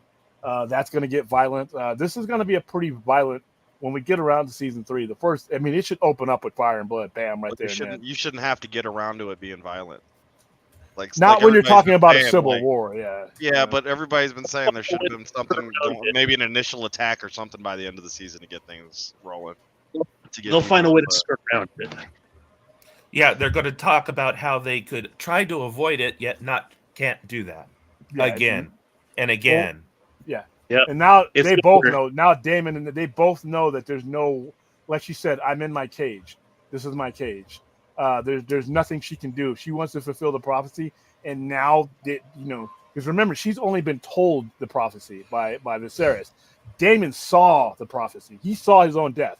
If you look at that thing, that's him. That's Caraxes is dead. Caraxes is dead, and he's drowning. Now they basically spoiled their own show right there and then. I didn't do it. If you watch this episode, you see that vision, and Helena knows it too. That's why she's like, "Fuck you, Aemon." She already knows how this is going to. Doesn't matter what you do to me. This is already going to happen. Yeah, it doesn't matter. This is what's going to happen. You can hang me, and it's not going to change anything. And she's 100% right. So Damon knows he's going to die. He knows he's going to die on the back of his dragon, and that vision showed it. And that vision showed, if you pay attention to where that's happening, that's where Harrenhal comes back into play. When she said, Alice Rivers said, "You're going to die here in this place," technically she's going to be right. But they, for whatever reason, they spoiled his fate on the show. I don't even need to spoil it. Brad, this is an example of a vision that they're going to show of something happening in the future that's likely going to get played out instead of being teased and then cut off for And Brad, when has that ever happened? on Tubi, Brad, there's a movie called Zombie Raid. It has the same box cover art. And I see a guy with nunchucks who's dressed just like the characters doing martial arts against zombies in the same setting. There you go. Yeah, You're welcome. look. But Brad, you do have to watch the blue shirt guy movie on VHS too. You have to. It's the second or the third segment, fourth. He has to watch. Well, I've seen VHS. Then you know what I'm talking about. You know the blue shirt guy. Yeah, the raid guys. Oh, yeah, where they go to the when they go to the cult when they have these. That's the best segment in there. And VHS 94 because they had Timo come back for 94 and he did the best. The Indonesian segments are pretty awesome in the VHS franchise. Okay. That's probably my favorite. The fuck does that have to do with Game of Thrones? We were just. All I did, William, was talk about the vision because you're talking about Damon's vision and how it's going to end up playing out, and I just I was trying to get Brad involved because he keeps dozing off. Dozing off? It's not. I just don't have a lot to offer to this part of this. I'm just fucking with you, Brad. Zombies are Yeah, but House of the Dragon is fucking incredible for what the money they're spending on it. I mean, there's been a lot of shows that have come in between, and they're all mediocre. This is at least we care, even though we didn't get to see a battle in these episodes that rivals, some of the best battles. We're like, this shit is still pretty cool for what we're getting for the money. One battle in particular we got coming up is going to be the one that everybody who watches this show is going to love. It better be like 3 episodes long. It's not that long. The build up to it probably is, but it's a signature moment of this entire story. That's exactly what Fourth doesn't want is more build up. He wants to see a fight. He just told you. It's a major, but it's a major point in this story. And it's Days of Our Lives with dragons in the background. Like I'm it's always watching been that way. Yeah. They're guilty of that. It's so many talking heads, and it's like, ugh.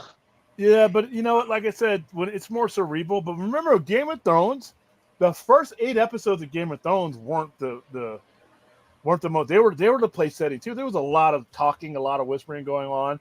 It wasn't until the War of the Five Kings kicked in, which was at the end of season 1.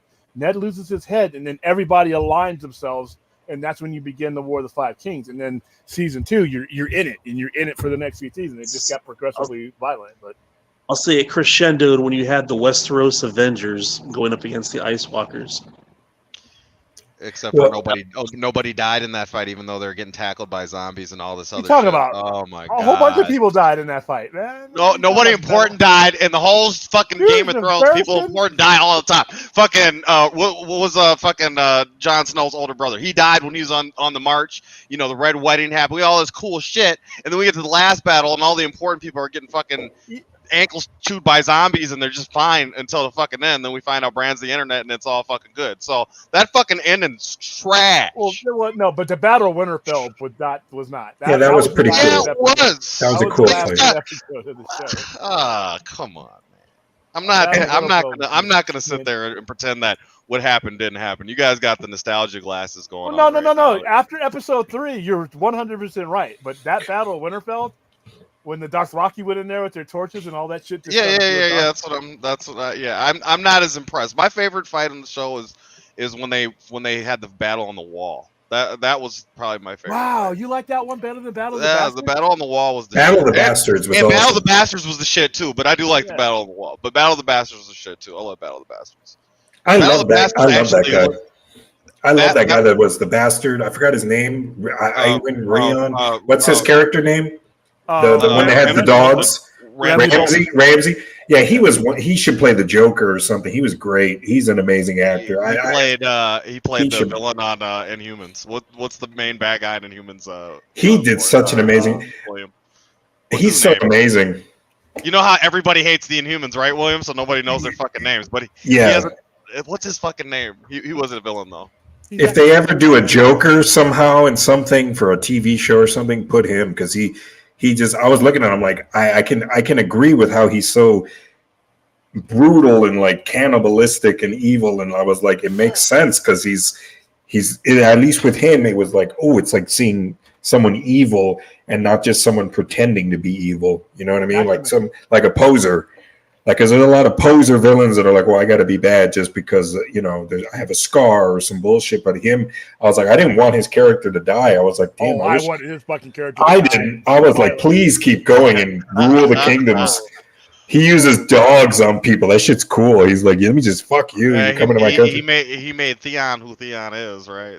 Yeah. Maximus is who you're talking about, though. By Maximus. Maximus, yes. No. What's the name of that battle? William knows his shit when it comes to killed by the White Walker.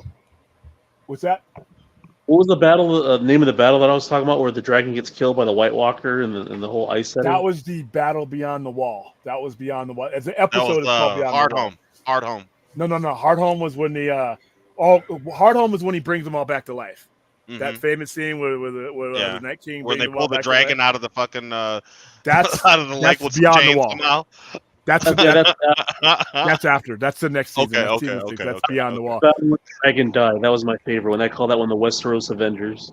And what the thing about Jaime and Jon Snow both should have drowned to death in that show twice because they were wearing full armor and then they fucking swam their way out. Jaime should have got burnt up on that episode. But no, Ramsay Snow is a perfect character that they created. He fed his brother, his baby brother, and his stepmom to the dogs. Yeah, he got fed up to the dogs when Sansa got him. He cut Theon Greyjoy's cock. And then he raped Sansa, right? Yeah, raped Sansa. Yeah, even though they were married, and he consummated it. She was It was like, we're married, even though it was rape, because she was like, no, I don't want to. He made Theon watch.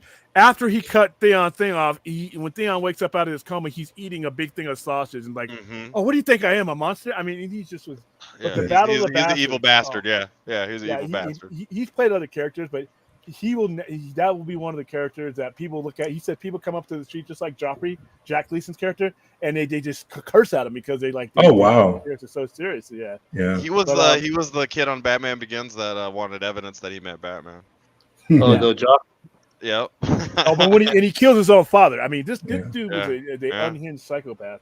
All right, William, I was just going to ask you real quickly. What do you think it'll take to get people to watch your show on HBO and then have that like see the episodes in theaters and make it like a big opening weekend? Because could you imagine if you're watching like Lord of the Rings as a show and then the Battle of Pelennor Fields is in theaters and it makes like 100 million opening weekend? Because nobody wants to go see this stuff in theaters, even though they put it. The problem with Sometimes that is that I don't think they would ever do it because it's bad business for them. Because whenever you put something in a theater, it's diminishing returns. No matter how much it makes, you're still giving a percentage. Whereas on your streaming service, they get 100% of the benefit of it being on Max. It's just Aren't you always 'cause I love the Battle of Pelennor Fields. I can't imagine not seeing that in theaters. Just the emotion, the everything. Like if I was just see that on my TV and I'm like eating food and going to the bathroom and be like, this sucks, like. This stuff is so epic. You're like, damn, the screens are bigger now. Everything's amazing. You're like, they got to put some episodes and be like, well, you got to see this episode in theaters, even if it's for like 2 weeks, Yeah, but they want you subscribing to their service, so it's really. So then why can't Max just buy Cinemark or something? Because you never want to do that because Cinemark can barely survive on Cinemark. The margins for what theaters bring home as far as profit are not enough to make it a worthy investment for one that chain. You got them now spawning like smaller chains and things like that. Some studios will do that, but as far as like a massive chain like a Cinemark or a Regal, it's just not worth it for a studio to get involved. It starts to eat into their profit margin, and they're already giving 35% up to begin with. So yeah, you just not a good mix. Go ahead, Thorst. Fourth, go ahead. Fourth. I think asleep. Yeah. But I think I have to disagree with you, William, because I think someone once said if it's not on theaters, it really doesn't count. And like we really love this show because it's HBO and we're seeing it in 1080p, 4K, DVDs. If this show was like back in the 80s, we would love it, but we'd be like, why is this not in theaters? Like I'll devote 9 hours of my life to watching this in theaters. It's good quality, But flip that on the other side, though, because you're taking that quality and you're adding to the prestige of your streaming service, which gets you more of a profitability yield. Yeah, so you're saying that but everything ends up in streaming. Everything ends up in streaming. Like if you wait enough time, you cannot put something in a theater because there's new stuff in the theater. I make more money by putting it in the streaming service first because I don't have to divvy up that pot. You see but that's revenue that you're going to get. Like theater would be additional revenue if you have a quality product, and then it goes to streaming, which people are already paying for. So the question goes back to then at the point of how are you going to get people's asses in the seats to see a battle in the theater if everybody's complaining about a dull season? Your streaming is the advertisement to get out there. True enough.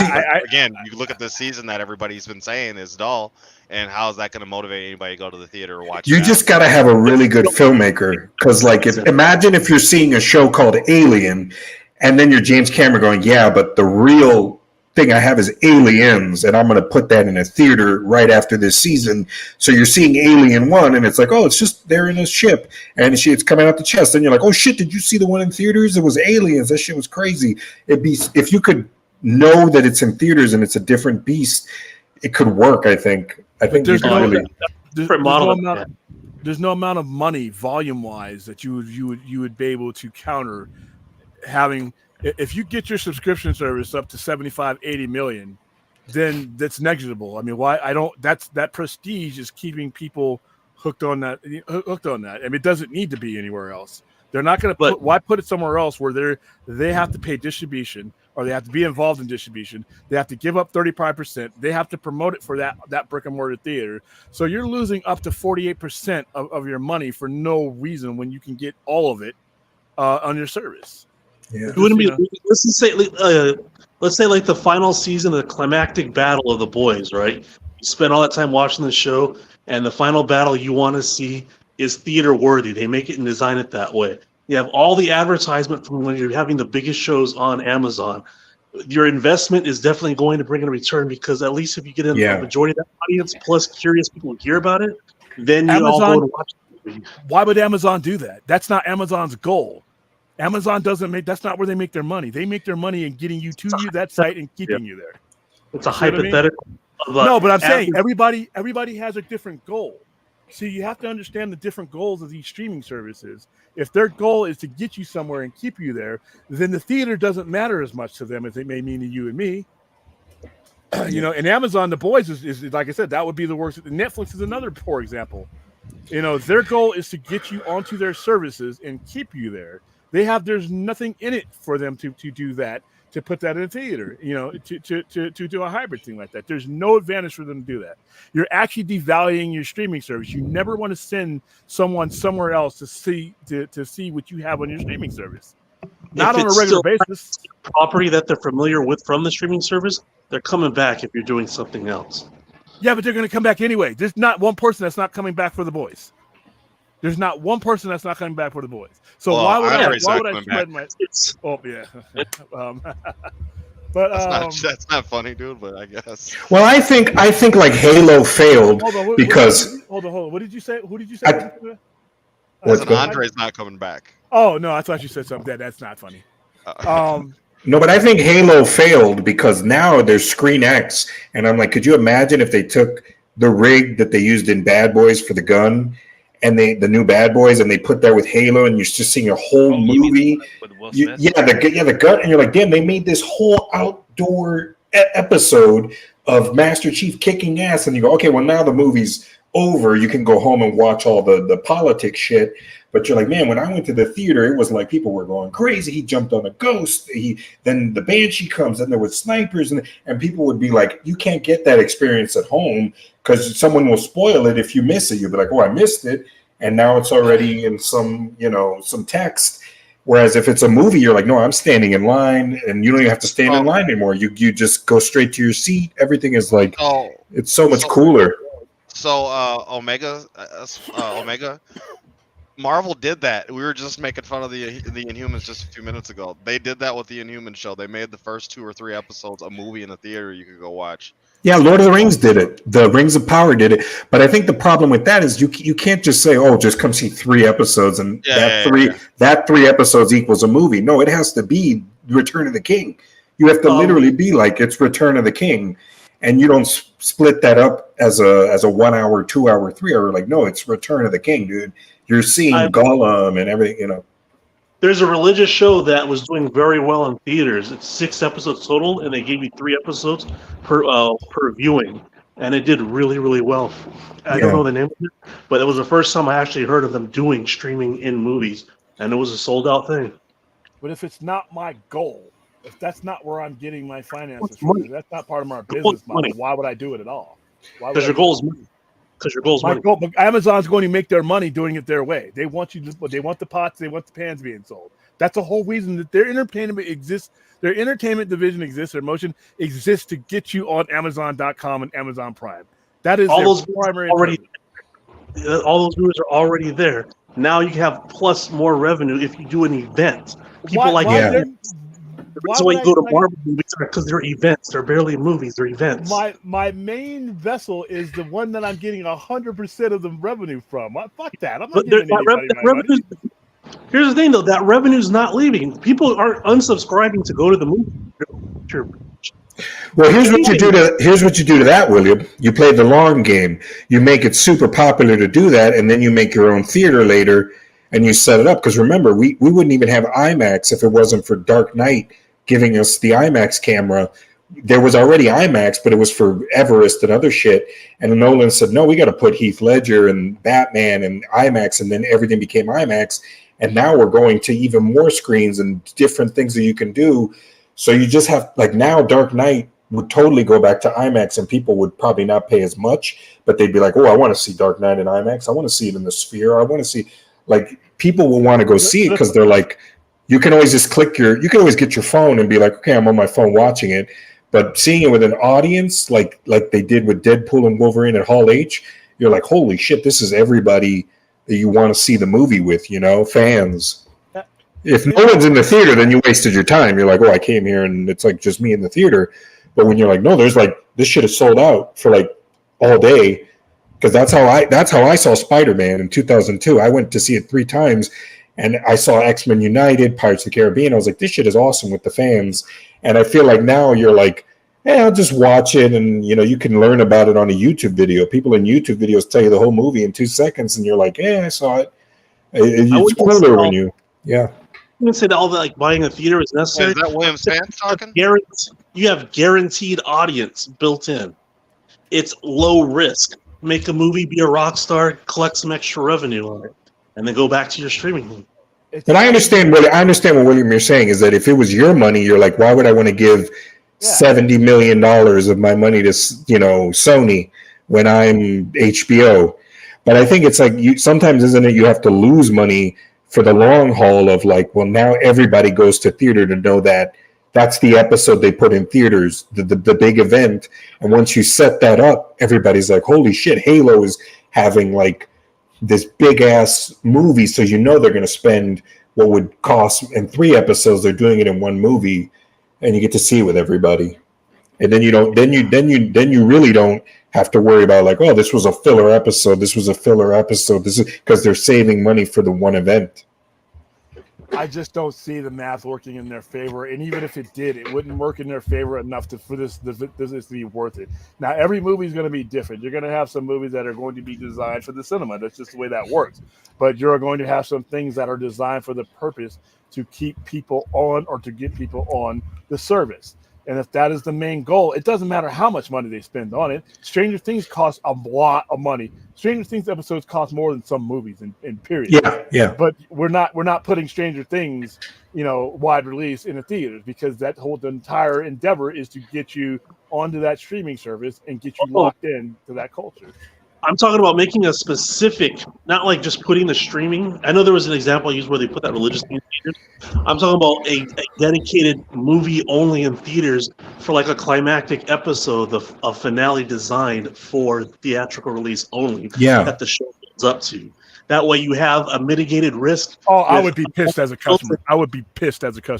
You're going to turn off a shitload of customers doing that. I signed up for your shit. I kept myself as a member long enough to get through that, and you're gonna send me somewhere else to get the shit I should have had on the streaming service. As a customer, that would piss me off. I think not if the production is worth it. You get a proper ending, just how you got with like Game of Thrones that you're still gonna stick around for that went nowhere, but you get a better ending than that, and then it says, hey, you're going to the theaters to watch the big one with everybody else when it comes out. Not like you have to leave your house right then and there and then drive to the theater because it's the next episode. The big movie is coming. You're sending someone somewhere else to get what's already on the streaming system. You can be barely afford these things to begin with. We've already talked about the dynamics and the fundamental finances when it comes to the theater aspect anyway. So I'm paying for your streaming service, then that's where I want to see my shit. If I'm paying, if that's what the series is, then I want to see every episode on there. And you bet, boy, I personally right now, just thinking about that, I'm red hot. You do because and you give me 8 episodes and it's a 9-episode series. Oh, by the way, William, you got to do all this shit to go. No, I don't. I signed up to you because I wanted to watch it right here. You're gonna give me a free ticket so I go sit there. So I can go finish my season. Yeah, fuck that. I need a little more time to think about that. And I'm like, wait a minute. But William, it would only be shows like Halo and Game of Thrones. They wouldn't do this with like a twist ending. It wouldn't be like it's a show called The Sixth Sense and you're waiting, and then you go to the theater and see The Sixth Sense in theaters, and everyone's like, "Ooh, that worked." That's such a small concept. You would have to be a big show that people are like, "Holy shit, this thing is like 3 hours." Keep me coming back. If you gave me episodes 1. If there's 9 episodes and you gave me episodes 1 and 8 on this screen or that screen in my house, episode 9 better be on that screen. I get you. Anyway. I get you. That's the problem. That's the problem. You're looking at it very cynically. It would be designed that way. It's where it's not like, oh, it just cuts off cold. It sets up and gives you a nice send off so that you go, okay, the final fight that I'm waiting for is going to be a theatrical production, big event type thing. I can't wait for that. See, you keep saying sending you away from the streaming service. Streaming services, a couple dollars coming out of my account, they're not losing me. They're sending me to a higher existence, the theatrical. That has nothing to do with them, though. I'm not. Listen, if I'm getting your money, I'm not sending you anywhere else where I got to split my cash. I'm not sending you anywhere else where I got to give you 35, 40%. I'm not going to do extra work to send you somewhere so that I get less of the overall cake. Fuck that. That's what greed is. These are greedy people. They Game of not Thrones just the ends cash, up not just the cash. The other things, the main benefit of some of these things is to keep you there for a purpose. You know, Yeah. it just doesn't make any. I understand where you guys are coming from, but like I said, when it comes down to the greed aspect and the what's the word, return on investment and the risk reward, it's just not there for most of these things. For most of these things, it's just not there. I just Oh, what do and you by the way, what do you think about? I'll Okay. never- hold on. you feel that way. Clint, go Okay. ahead. Go ahead, Clint. Go ahead, Clint. Go. by the way, you keep bringing up Halo. The only problem with Halo was the actors, the director, and the story.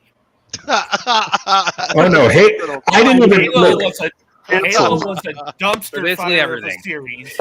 Look, Halo is stupid because Halo was I a don't need this. better- I don't need to see a human being. I know. I'm just like, this is why Halo failed, because No, I don't need to see a human in his. I want him to always wear the mask like a Boba Fett and never take it off No, and just only be moving around. Only Carl Let Urban me is going to do Let that. me finish my point. Go ahead, Clint. Go ahead, Clint. Go ahead, Clint. Okay, Halo failed because the story was bad. It didn't say how things happened I played the video games. It Yeah, gave yeah. you the story of where the aliens came from, what's happening. The flood, yeah. It puts you right in the middle of the battle. People are having, why should I care what's happening here? That's Exactly. why it failed. Yeah, exactly. And then annoying characters. The characters were just annoying. Every single one of them was stiff, just so typical. It was just to the point of boredom, and I didn't care about them because I didn't know what they were fighting about. Yeah. So Well, Christopher Nolan has decided that he wants to use his money to purchase the rights to Halo if they give it to him, and I think that would be great. I mean, if he did Dunkirk and he did, see why Halo failed. Now it wasn't just it was everything about it failed. yeah, They were relying too much on the people going, oh, I really like this super popular video game. I'm going to watch this. And then it's like, just like the sci-fi movies, we all think sci-fi is everything, but the world is much bigger than the sci-fi genre. Yeah. And the world looked at Halo and went, what the fuck? Well, I knew Halo would suck when they were showing people talking and Master Chief is in a room talking to people. I'm like, that's not Halo. I would never do that. I'd be like, no, we have to go to the next action sequence. Like, he has to be running over here and there has to be like 20, Covenant trying to kill him, and then more Covenant are coming and more Covenant are coming and more. And he doesn't have any. But I'll tell you why that would have worked, because you're like, holy shit, he's Master Chief. He can survive it. A Marine would die. Why is this happening? Oh, why is it happening? Because of the story of the video game that they were on the Pillar of Autumn, then that crash land. They didn't translate that over. Here's the thing, though. They didn't translate that over well. They didn't. Oh no. They didn't. Their story. And I get a lot because we promoted that show. By the way, we got to promote the second season. Do giveaways for it. Don't. Okay. Oh, sorry. But no. Listen. They know what they had. It's been canceled. But what from the biggest complaint that I hear. There's a difference in the storytelling apparatus that doesn't necessarily work unless you make certain adjustments for the show, and they just didn't. They kind of took for granted that if you knew Halo, that this is just you're going to fill this in, and you can't do that with either. You can't do that with the people who know the game, and you can't do that to the people you want to attract. So it had storyline structure problems, and it went on name value alone. You throw Halo on there, and then that was it. But there's more to that, and that's why a lot of these video games ones. They don't realize that you have to do more than just have the base structure of a storyline that supports the game. When you try to make it episodic, they gotta do more work than that. I thought, and I watched the first season of Halo, and I got halfway through the other one. I just thought there was just too many holes in the story where they expect you to be like, well, shit, let's pick up my fucking controller and I'll fill those in. That's not. I'm the fan. I'm the audience. I got you. You're paid to do that. So yeah, I think Halo had some huge problems, and it's not the best example. Plus Paramount Plus, for what it was too expensive to exist. It was basically like The Flash. For what Paramount was pulling in, and Paramount Plus was pulling in, that's Star Trek money. You're spending Star Trek money on Halo, and that ain't gonna fly with the exact. Expensive as it was, it just looks so cheap. I'm a bigger Skyline fan than I'm a Halo fan. It wasn't great. It wasn't great, but I don't think it was like Skyline Bowl movie or something. Let me hear my Skyline fan sound off. Come on, bro. Yeah, you got one. He doesn't want to do it. But no, Halo with Christopher Nolan or James Cameron or Peter Jackson is a masterpiece because look at King Kong that Peter Jackson did. All the techniques he did to make the King Kong in a 3-hour movie. Imagine the first thing you see is you're in outer space. You wake up and you have a suit and they don't show your face ever, and you get a gun. And from the moment you get that gun to the next movie, you're just shooting your way to the next life. Basically, you're trying to survive. You're describing playing a video game. Yeah, no, but you can make it work. You can look at it like look at Saving Private Ryan. Yes, Saving Private Ryan has a story, and they're like, well, I'm farther away from we don't want that shit. That's why Halo's cool. I don't want Master Chief to take off his mask and be like, I have killed so many Covenant and crying. Like, I want these damn things to be like, let's camp and let's try to kill them, or when it's exciting. That's not why it felt. The problem is with the mask thing is, like I said, that doesn't work in an actual live action relatability wise. That works in a video game with Judge Dredd 2012, but that's the only time. Okay, so why is Boba Fett need to take his mask off? He was a badass in Return of the Jedi. I don't need him to take it off and be like Luke. Remember when we were on Camino or something? Like, I don't want all that shit. He's just there. He's Boba Fett. Yeah, but when he was the star of his show, he had but but the real Boba Fett is Return of the Jedi. That's the real one. All the show is they were trying to make a movie. By a blind Han Solo on accident. That's the real Boba Fett. I didn't go pay to see Boba Fett in Return of the Jedi. If Boba Fett was the featured character, then Boba Fett would. If it was the turn of Boba Fett or Boba Fett's Tatooine adventure, then Boba Fett's going to have his mask off for about a good 40% of that movie because of relatability in that day and era. But when you're talking about Halo, like I said, when you say, well, Spielberg and all these, you're also talking about an upgrade in storytellers. The people who told the story for Halo season 1 and 2 are not the Academy Award level people that you just bring out too. So let's be fair. You automatically, with or without the mask, you would have probably had a better story with a Spielberg doing Halo. It's easy. Halo is probably really fun to play. Never imagine just watching over someone's shoulder and calling it entertaining. Guys, I mean, they made that Hardcore Henry movie, so I mean, or is that what you're kind of getting at, Omega? No, I'm just saying if you gave me $1 billion to make it, I'd be like, okay, here's what we're going to do. We're going to wait for the final movie to show his face, and no one's going to give a shit unless it's Tom Cruise or some great actor that we didn't know. And then I'd be like, everything else is him getting to that point. He's over here on Earth. Well, we had to see him fight to get to Earth. Marines died. The flood happened. And you're seeing it all happen like with a rig or something like a Steadicam, and you go, oh, it's a game. You go, no, but that's what this is. People who played the game would be like, this is awesome. I can't think about those people. Part 10 Space Warriors. Yeah, I can't. When I'm making a movie, I can't. I can only take that video game thing so far. But first thing off, if you come to me and ask me for $1 billion to make that movie, I'm gonna be like, you're in catering, man. Guess what? Is that like $1 billion for like a 5-movie saga going, or no? Here's how you would have to do it. You'd have to do it in the Pillar of Autumn, the Silent Cartographer. You'd have to do little. It would be long. It would literally whoever they would probably try to say, oh, why don't we just get a motion capture kind of person? And I'd be like, no, you're gonna put a guy and you're gonna have him like a. You could probably just make a game version and go, you see everything we did in the game, you have to do that in real life. Go. And every time you mess up, we just color over you, like if you trip or if you run out of bullets or if there's an airplane. Like Spartacus with a bunch of extras and make a Halo like that. Yeah, you gotta I mean, that's why 300 was awesome, because they didn't say, oh, we're just gonna use a real camera and we're not gonna color it, or it's not gonna look like the comic.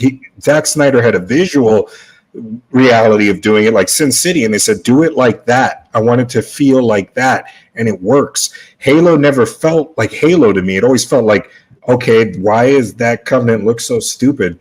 Like, Covenants are awesome. When you fight them, you're like, damn, this is really fun. It's hard to kill this son of a bitch, and he's really smart, and and then more of them are coming, and more of them are coming, and all the Marines are like idiots going other places, and you're like, well, I'm okay. I'm Master Chief. I'm like an Iron Man. I'm like Robert Downey Jr. I can come into battle and kick ass. I don't know. I hope Christopher Nolan gets the money and gets to do it. I hope that's $1 billion making movie. Halo has always been huge. I don't know about that. Glimmer. So do we think Zach's doing a Gears of War movie? Anybody? Well, he said he said the next one he wants to do after Rebel Moon, he wants to do something smaller that's less VFX heavy. So I kind of took that to mean like he really wants to get that that one horse attitude he's been trying to do for a while off the ground. So I interpreted that as probably what he will do next. And then of course he's got the 300 prequel series and I mean I think a lot of people tend to kind of link Zach to the Gears of War one, because Dave Bautista has like really been lobbying for that. And of course, they have the relationship from Army of the Dead. But I mean, we'll see. I mean, they might, they might call him up and say, "Hey, Zach, we think you'd be good for you to oversee this as a director." But didn't you want to make the Dark Knight Returns? Like everybody's been trying to make that forever, and he kind of did make it with Batman v Superman, the way they visually made it. But you kind of wonder, like, why does everybody want Dark Knight Returns? Why can't we just look at the other thousands of comics and do something else? Like, Robin is so cool. I'd love to see something with Robin, Like, I'm so tired of people just going, well, that was the comic, so we're going to do Dark Knight Returns for the rest of our lives, Without Batman, Robin's not going to make you enough money to buy some popcorn. You are so wrong about that. What if you put him in Arkham Asylum and Scarecrow is keeping him locked up next to people like Joker and shit, and he's trying to kill him? The Bat is where your money is. No, Batman. No, every character is a cool character. It's just you have to like. What if Aquaman? Everybody said he was a piece of shit, but you saw Jason Momoa made all this money playing him. The only thing that sucks about Aquaman is he's not realistic. All Aquaman has to do is get you to go underwater and be like, "I'm holding your leg, drown." And then you're dead. Where did Aquaman? Who is Aquaman standing next to for the first two movies that he was in before he got it? Okay, but let's be honest. If Aquaman was really in our oceans and there was an entire army under there, how would you fight them as a human? You'd have to use a submarine, and all he has to do is blast your submarine, and you could never beat him in the water. You'd have to get him out of the water. You get what I'm saying? So, like, he's a cool character. It's just they can't make him. He always has to come and be like, oh, the Joker's in a strip club. I got to go over to the strip club, or a baby. Aquaman is a king. The same way there's House of the Dragon, and we see the dragons take over. Aquaman and all his army underwater could be like, they could come to land and destroy us. When it comes to the relevancy of the character, you're preaching to the choir. Now we got to do the hard part and sell it to the general public. And they'll buy it. They'll buy it. If you make it cool, if you make movies cool, and you're like, hey, I like, look at Batman Begins. I know you probably didn't like that one, but I love Batman Begins because I'm like, wait, they actually explain why his cape is not just a cape dangling there. It has an electric current, and you put molecules in it. That's what's cool. Yeah, well, imagine what Aquaman could invent if he with his technology for Batman. And I meet you halfway, and I agree with you. They have to start putting a better emphasis on characters who aren't Batman, the same as Batman. Batman gets the award-winning cinematographers, choreographers, musicians to all back that character up. Yeah, or give that kind of love to anybody else.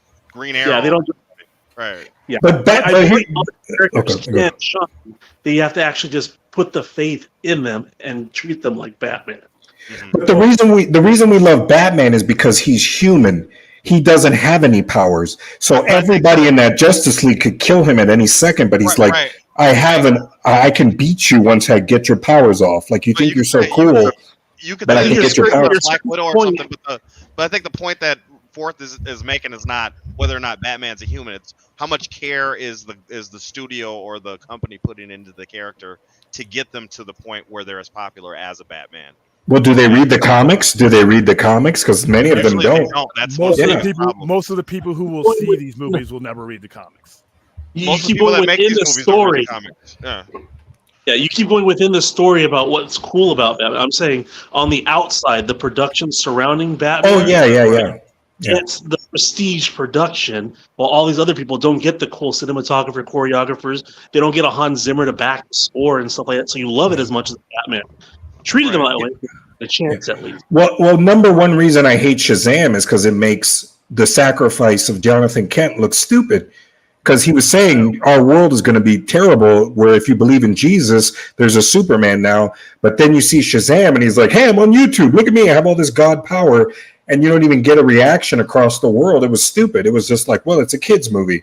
And you're like, but Superman is in it. And I'm like, wouldn't Superman tell him, like, well, can you go to Hades and get my dad back to life? Can you, like, what's, they don't even try to think of that. They're like, oh, no, Man of Steel didn't happen. It's just a kid now on YouTube. So Shazam is a really cool character because he's a kid being a superhero with that power, but you don't see it. You don't see the weight of the world. It's just, oh, some bullies are chasing me, and that's why I got the power, because I defended some cripple kid. Aren't there other good people that are doing just as good? It was stupid. It was just dumb. It killed Jonathan Kent for nothing. Well, like you Going like back you to the said, bad management of the company at the time too. Story is the problem. Hollywood has been recycling the same story for a long time. Finding a new movie is very, very difficult. Well, no, I think the best thing you can do is just go. No, acting is just important too, because look, Henry Cavill is incredible. You know, Henry Cavill is our great Superman. He's one of our greats, and I think the problem. Who was the guy who played the adult or Luke Skywalker or Darth Vader? I'm sorry. Hayden Christensen. But he was. I didn't hate Hayden. Ultimately, we hate that movie for many reasons. Yeah, go. Let me finish my point. Okay. Okay. He acted like the director told him to do in the story, but he's been in other movies where he's acted just perfectly. Story is the main number one thing that you have to get across, and if you can't get across the story, no matter how great an actor you might have, it's not going to work. I have brought peace, freedom, justice, and security to my new empire. Yeah. Right. He was doing what the director wanted him to do and how to act. Like I said, in other than Star Wars movies, he's acted perfectly normal where you go, oh, he's a good actor. But William, let me explain this. If we didn't have George Lucas for Phantom Menace, Attack of the Clones, Revenge of the Sith, the only idea we would have had is the Clone Wars, and we would have had Shadows of the Empire. Nobody would have thought to do all the stuff that George Lucas came up with. So we all wanted Shadows of the Empire, and we all wanted Kyle Katarn, and we all wanted even that new Jedi game, Survivor or whatever. But I mean, I respect George Lucas for going, this is what I can give you guys, Count Dooku and this and that. It was just the execution was like, dude, did you not see Lord of the Rings? This sucks compared to Lord of the Rings. Like, you can do it better, dude. We'll go with you. It doesn't have to be like they're just standing in front of a green screen and now they're somewhere else. You just have to care, you know? Here's the thing, though. This all dies at the concept table. When you're talking about bringing in a lot of these characters, you're not getting any money for B-listers or C-listers if you're running the company right until you establish your A-listers, because we've done that before, and we've released Shazam. I love the first Shazam movie, but neither one of those movies should have never been made until the money makers, the sun that shines the lights on the B's and C-listers, were properly established. If you try to do anything before you establish them, you will do what DC did the last 5 years, and you'll fail. Because, like I said, the bat sells the robin, period. By the way, William, on that note, I see this float around Twitter so much when it comes to the debate of Shazam, and people I see, I think largely in bad faith, try to argue the decision making in the post during that period of 2018 to 2022. But the argument I see thrown around a lot is Shazam made more in profit than Man of Steel. Which again, it's like I think even that's like, okay, I mean, show me some figures on that, but that aside, like, what would your response to that be? Well, my response is I just hate that Jonathan Kent had a beautiful moment and he said, wait, son, don't come save me. Don't come save me, because I don't want the world to know that Superman exists. They're not ready yet.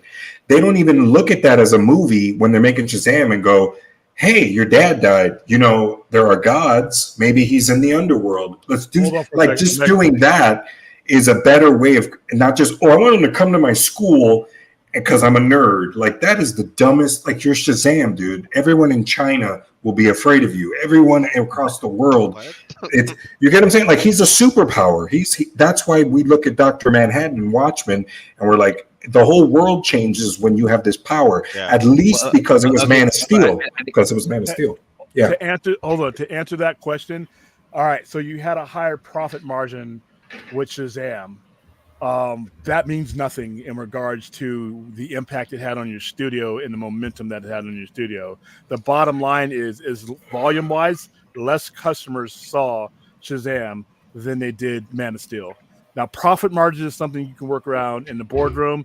You could do a lot of things to increase your profit margin in movies. You can cut your budget. You can redo things. You can use stage rep. There's a lot of internal things you can do to make your profit margin larger. What you can't do is on the other end. It still comes down to more people, way more people, trusted you with their money when it came to Man of Steel and the A-listers than they did. Yeah, just because you spent 80 million or 90 million on Shazam and it made 300 million doesn't mean that was the right decision. That just means you got lucky with your profit margin. But your volume, the volume of people that made up the $678 million that Man of Steel made is means more to you, because that means you have that many people coming to your theater. You can work on that. You can say, hey, we're not spending 285 million on a movie. Maybe we'll spend 185 million. Maybe we'll do this. Maybe there's ways around it and still get the effectiveness. That's something you can put your hands on and change. You cannot change the fact that far less people saw Shazam because no one knew who the fuck the character was. And I say this as somebody who does know who the character was and promoted that movie. But the general audience, your 97%ers who will never pick up a comic, who were fed their first meal was the guy with the big red S on it, and then you put him in witness protection program after a while. You can't give the general audience substitute heroes and expect them to keep coming back. That's just a long story. Captain Marvel and Harley Quinn both got full trilogies, while Superman got basically 2.5 movies max. Yeah, that can't happen. What are you saying? That can't happen. That just can't happen. Especially with how bad the first Captain Marvel was. But the reason Birds of Prey was crap was because they thought Captain Marvel. I know, but I'm just saying everybody's always like dogging on Margot Robbie. Margot Robbie was perfect as Harley Quinn. It was just the story was like, well, now we got to follow Harley Quinn. What does it matter? I'll have a divergent opinion right there. She was perfectly cast as Harley Quinn. Yeah, they gave her a lot of creative control over Harley Quinn, and look where it took it. That's all I'm saying. She's a perfect She got Harley. more control over the character of Harley Quinn as Birds of Prey and the Suicide Squad went. Yeah. So she's the truest to the character when she had the least amount of control. When they gave her the reins to let her do what she wanted with the character, and I believe she even has a production credit on one of the 2 movies. Yeah. Then the character went to shit. Because Harley Quinn sucks right now in the comics and the movies because the direction they gave Robbie control to do it. So when you're talking about casting Margot Robbie as Harley Quinn, probably the most perfect casting they could have ever done. Then they gave the actor the control because obviously DC was in fucking shambles and they didn't know what the fuck they were doing. So they gave people like her and The Rock maybe a little more control than they should have had as actors in movies. And then you got what you got with Harley Quinn. And that's why your Birds of Prey movie, instead of Gotham City Sirens, which Harley Quinn and Poison Ivy are the Gotham City Sirens. She's not in the Birds of Prey. I mean, So and that's something they would call Birds of Prey about Harley Quinn about breaking up with the Joker. So they didn't know what the fuck they were doing when they made that movie, and it's still, whatever. Well, you knew it would suck because usually when you're watching a trailer, you're like, okay, that shit's gonna be good, and then you see something and you're like, okay, this looks maybe it's the editing, but I was like, no, I when I heard Birds of Prey, I was like, why can she just walk around? I'm less on the point of the movie than more on your point of her casting. Because she got power. She got too much power. Well, it's not even that. It's not. Well, maybe to an extent her power, but she's not the perfect Harley Quinn. Is my point. She was perfectly cast, and that's where it ends. Yeah. She's not the perfect Harley Quinn, unfortunately. That whatever add to that formula, it didn't. She's not a good Harley Quinn. She's the perfect looking Harley Quinn, but the way the characterization and where they've taken the characterization with in the comics, that's why they created Punchline in the comics, because Harley Quinn is basically how she is in the movie on crack in the comics, and it's like horrible. So they made Punchline, who's literally Harley Quinn, to do exactly what Harley Quinn was already doing for fucking years. Oh, by the way, I don't know how to say your name, Viper, I think it is. Don't ask Forth about previews. He doesn't like any of them. What? Yeah. I'm a big fan of previews. What talk about? But in all honesty, I know that Snyder will return one day because there's an audience, and when you have an audience, look at Willow. Willow was how many years ago, and everybody could barely really care about that one, and they still brought it back years later on Disney Plus, and that just goes to show you that when they've exhausted all their options and they've gone, okay, we don't want to go to Snyder, they're going to be like, hey, bro, there's nobody else, go to Snyder. And the only thing that's going to ruin us is that we already know what those movies are going to be because they spoiled them. On Joe Blow and Places, they spoiled all Justice League. Let's say those storyboards. One at a time, guys. One at a time, please. Let's say we get just to your point, Omega, and I'll give up the reins. Let's say we get a Donner type situation where 20 years from now they get to complete where they're going. Are you going to be okay with a fully recasted movie to continue the nightmare if that's what happens? Well, to be honest, the only thing I see, the only course correction I see is some guy on YouTube has already 5 years ago, he put Snyder's Heroes with the Marvel and DC, and he made a 40-minute animation, and it was incredible. Black Adam was in it. I was like, this is exactly what James Gunn should be doing. He should be like, let's just put a Marvel DC movie and let's do what this guy did. And that would be huge. That would be huge. They got a whole nother track plan going. So that's the way they're going right now. So like I said, if let's say there's a Donner situation. So what, Brad, how many years after Superman 2 did the Donner cut come out? That was in the 90s. I mean, no, in 2008, right? That was about 25 years later. Yeah. So let's say 25 years later they let him come back and complete the saga. Or let's be generous and say 20 years later let him come back and complete the saga. Jeremy Irons will not be around. Yeah. To be acting in movies. Yeah. So let's just use that one person as an example and then go down the line. Would you be fine with a fully recasted everybody to complete that saga if Zach got to come back and do it? That's I don't know if that's a rhetorical question or not, but that no. But we already know. I don't want to spoil it for anybody who doesn't know. But I was reading everything that he wanted to do. He wanted to make 2 movies. He wanted to make a part 2 and a part 3. And and there's heroes who die and stuff happens. And I was like, damn, why are they doing this to him? Releasing his ideas already. Now everybody, when they do finally get to see it, that's going to pop up in every chat, and people are going to be like, I know what to expect. So he's going to have to redo what he wanted to do. So well, he already has brand new storyboards he said that he won't show anybody because the vast. Yeah, good. He better keep it that way, because I want to see how he ends this. Because like I said, we already know what's going to Darkseid, but to me, I would honestly love to see the Justice League kicking some ass, just like the animated one. I love it when they work together, and everybody sees Batman as like, oh, Batman's not going to do anything. He's just going to run away and hide. And Batman is smart enough to know, if I die, I die, but I'm taking some of these assholes with me. And he's cool enough that he can fight. That's why I like Batman. He doesn't have to have a Green Lantern ring or be like the Martian Manhunter. He can throw a Batarang at Darkseid, and that can. Even though that may not kill Darkseid, he's already working with Flash to do something on the side.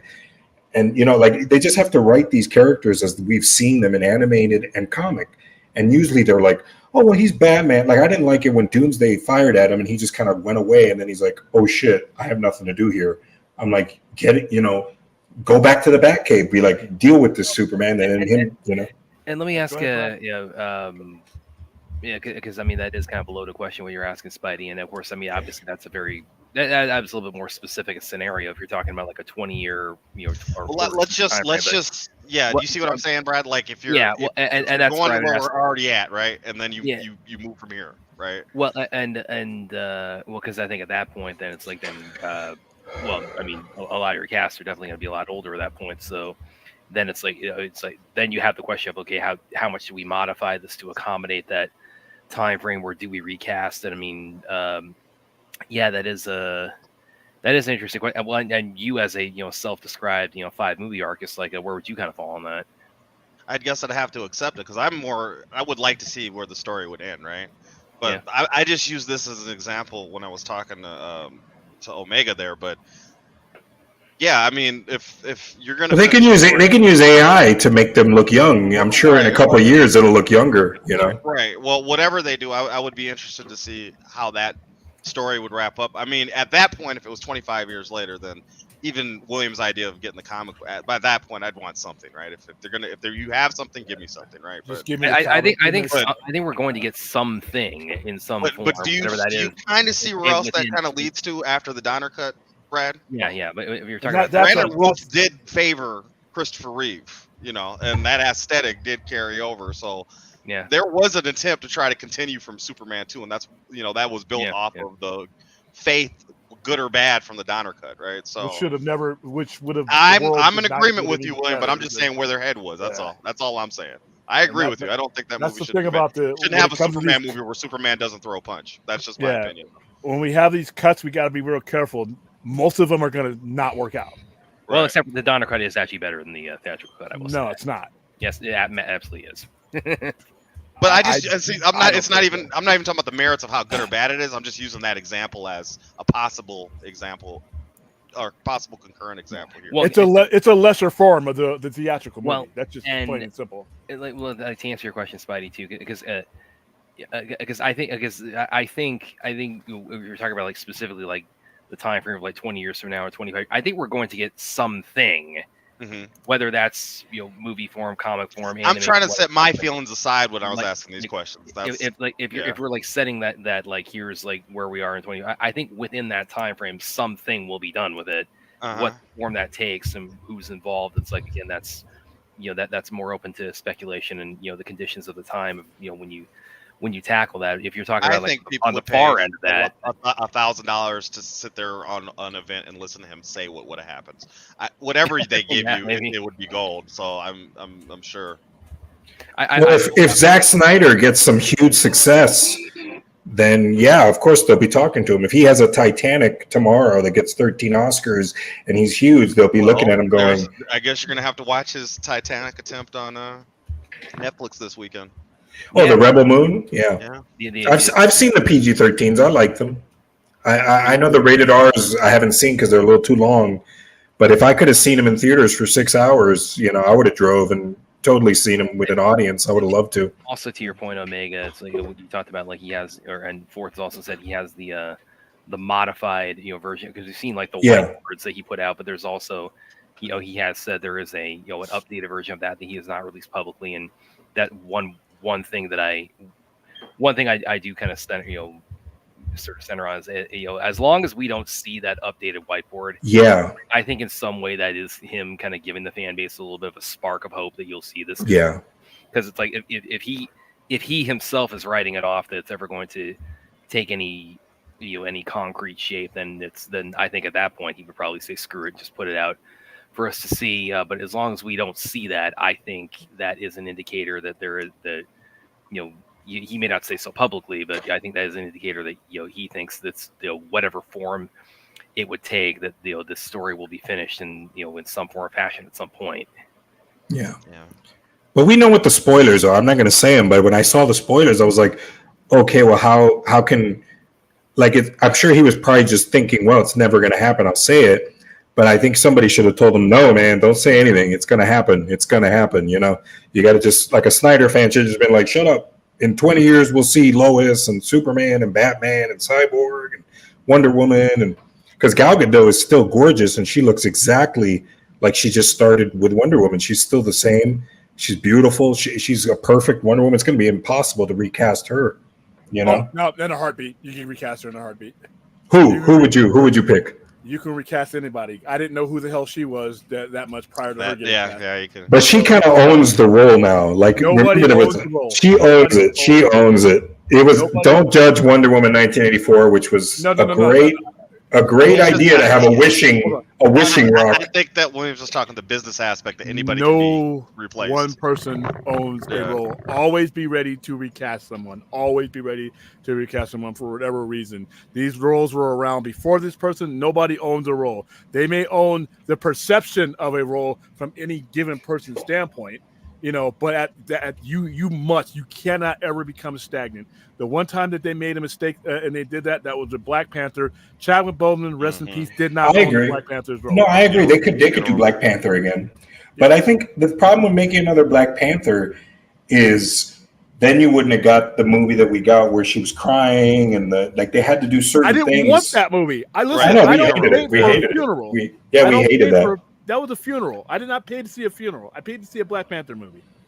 Well, the Namor was kind of crappy, Well, Namor was crappy. Well, Namor was forgettable, I thought. Nah, the Namor was good. And the problem with the Namor in there is that as he rose throughout the movie, the counterpart that was supposed to be there. Yeah, there was no there. T'Challa to counter the Namor like the dynamic is. Yeah, there's a dynamic there in the book. Yeah. Yeah. Yeah. But, the Boss Logic at the time when this guy Chadwick was alive, he wanted it to be called Two Kings. And it was going to be like the two of them trying to rule from both their lands. I mean, him from underwater, him from Wakanda, and you never got that aspect from Shuri. Shuri was kind of like, I just lost my brother. I'm just, she was, I don't know if I want to be the Black Panther. Yeah. So it was like, you didn't care. You really didn't care about that stuff. You wanted her to be like a badass going, like the Game of Thrones women where they totally start fighting and they kick ass, Oh, no, I wanted her to not even be at that level. I wanted her to be the supporting character that she is. I wanted the Black fucking Panther. I wanted T'Challa. That's what I wanted.